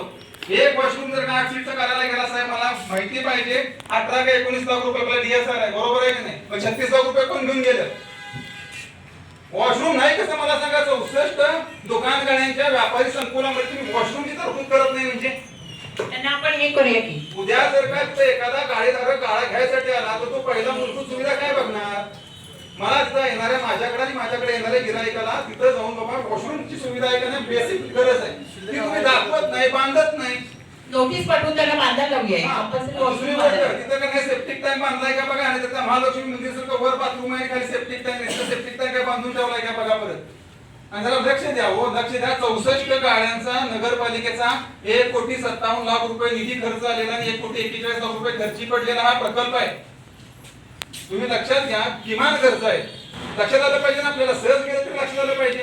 दुसरी गोष्ट, प्रचंड प्रमाणात वर पाणी साचते, त्यानं कोबा केलाय का तर केलाय, परंतु पाणी साठते आणि एखाद्या वर्षभरात जर का ढाळ प्रॉपर करण्यात ती लिकेजेस चालू होणार. दुसरी गोष्ट, जे वरून तुम्ही पाणी आणलेलं आहे आणि झाडाच्या माध्यमातून जे खाली सोडले ते त्या आमच्या बंधू यादवच्या बरोबर शॉप समोर खाली पडते, तिथे गुडघाभर पाणी साठते. त्याला प्रॉपर पाईपने चॅनलाइज करा, गटर करा आणि ते बाहेर काढा, त्याचा ढाळ करून घ्या. तर माझ्या मते निवास बापू आणि शीतल तुम्ही गेला होता तिथे समस्या ऐकायला, तुम्हाला लोकांनी सांगितले असतील. मी सकाळी तिथे जाऊन आलो. तुम्ही त्या पहिल्यांदा तिथे त्या वॉशरूमची व्यवस्था करा. तिथे सनगर गलीपर्यंत लोकांना जायला लागते वॉशरूमसाठी. त्या अखंड एरियात तिथे कुठे वॉशरूम नाहीये. 1,41,00,000 पहिल्या मजल्याचे, आधीच्या मजल्याचे किती आहेत मला माहित नाही खर्च केला. 2.25 कोटी रुपये खर्च करून जर का आपण 8-10 सीटचं तिथे जर का वॉशरूम बांधत नसेल तर ते फेल्युअर आहे तुमचं. मी तर म्हणतो ज्यांनी बांधले ना त्याच्यावर सगळ्यांच्यावरती कारवाई करा, टाका त्यांना इन्क्वायरी कमिटीत. अरे बाथरूम बांधत नाही म्हणजे काय? हे सगळं करायला लागेल. हे करून त्यांना नोटीस काढून ह्या मुद्दा प्रत्येक कळायला पाहिजे. आणि नगराध्यक्षांना जे काय असेल परिस्थितीजन्य का नाही अहवाल सादर करा तुम्ही. आणि जे कोणत्या हे ना हे केलंय, चुकीच्या गोष्टी केल्या, त्यांच्यावरती काय कारवाई करणार ते पण सांगा. ते तेंडुलकरला काय सामान, त्या तेंडुलकरच्या वडगावात जेवढे प्रोजेक्ट आहेत ना त्या सगळ्यात एकदा ऑडिट करून घ्या. जाईल तर कशा केले ते तेंडुलकर, कोणाचा तुझा हवं आहे? अडचण काय तिची? तो काय स्वतःच्या पदाचा आणि ह्याचा काय दबाव आणतो का आमच्यावरती? 2.5 कोटीची कामं करतो आणि चुकीच्या गोष्टी करून जातो. जर का नाही झालं मी कोर्टात जाणार सांगतोय, मी एकालाही सोडणार नाही. ते 100% करा आणि हे करून घेऊया. पुढचा विषय आहे की शासनाचाच GR आलेला आहे. आता शिवसेनेने सांगितलेलं आहे की ज्या ह्या शासनाच्या जागा आहेत त्या लोकांनीच त्या डेव्हलप करायच्या. हा त्याच्यामध्ये हा GR आहे. शिवसेना ते वाचून दाखवतील. पण तुम्हाला मी एक गोष्ट सांगते, यामध्ये कुठल्याही प्रकारचा गैरव्यवहार होणार नाहीये. बिल्डर लॉबी ह्याच्यामध्ये येणार नाहीये. ही संपूर्ण 21 जी बॉडी आहे आणि वडगाव प्रशासन आहे याची ही इनडायरेक्टली ती जबाबदारी राहणार आहे आणि त्याच्यामधले गाळे हे अतिशय व्यवस्थित केले जाणार आहेत. आज मला तुम्हाला एक विचारायचं आहे, पेठ वडगाव मध्ये गाळा एक घ्यायचं म्हटल्यानंतर कमीत कमी गाळ्याची किंमत काय असेल? 10x10च्या मला पत्रकार तुम्ही सांगावं. एका गाळ्याची किंमत किती असेल? आता जे व्यवहार व्हायला लागलेले आहेत ते मला मित्र ऐकते 50 लाख 60 लाख 70 लाख आहेत, बरोबर आहे, याच्यामध्ये आहे. त्यामुळे कमीत कमी किमतीमध्ये आपल्या जास्तीत जास्त कार्यकर्त्यांना 20 वॉर्ड मधल्या आपल्या 10 वॉर्ड मधल्या सगळ्या कार्यकर्त्यांना विरोधकांना सुद्धा समाविष्ट करून घेऊन आपल्याला हितामध्ये पुढे जायचं आहे. हा समाजसेवक सुधाकर पिशेनी हा विषय व्हॉट्सअपला सकाळपासून टाकलेला आहे. त्याच्यामध्ये त्यांनी 4 गोष्टी दिलेल्या आहेत. वॉटर प्रूफिंग चुकीचं झालेलं आहे, ठेकेदार प्रशासनाची गैरनजर लिहिलंय, गुणवत्ता शून्य लिहिलंय, काम बेकार लिहिलंय आणि विषयावर तांत्रिक बाबीचा भंग लिहिलेला आहे आणि बांधलेली भिंत काढून घ्यावी म्हणून त्यांनी त्या नवीन ह्याच्यामध्ये दिले. हे काय आहे सुसाईड? म्हणजे इथलं नवीन बांधकाम, हा नवीन बांधकामाचा विषय आहे. आता मी जस्ट मगाशी ओपन केला तर मला दिसला, तर हा विषय आहे ते सांगा आपण.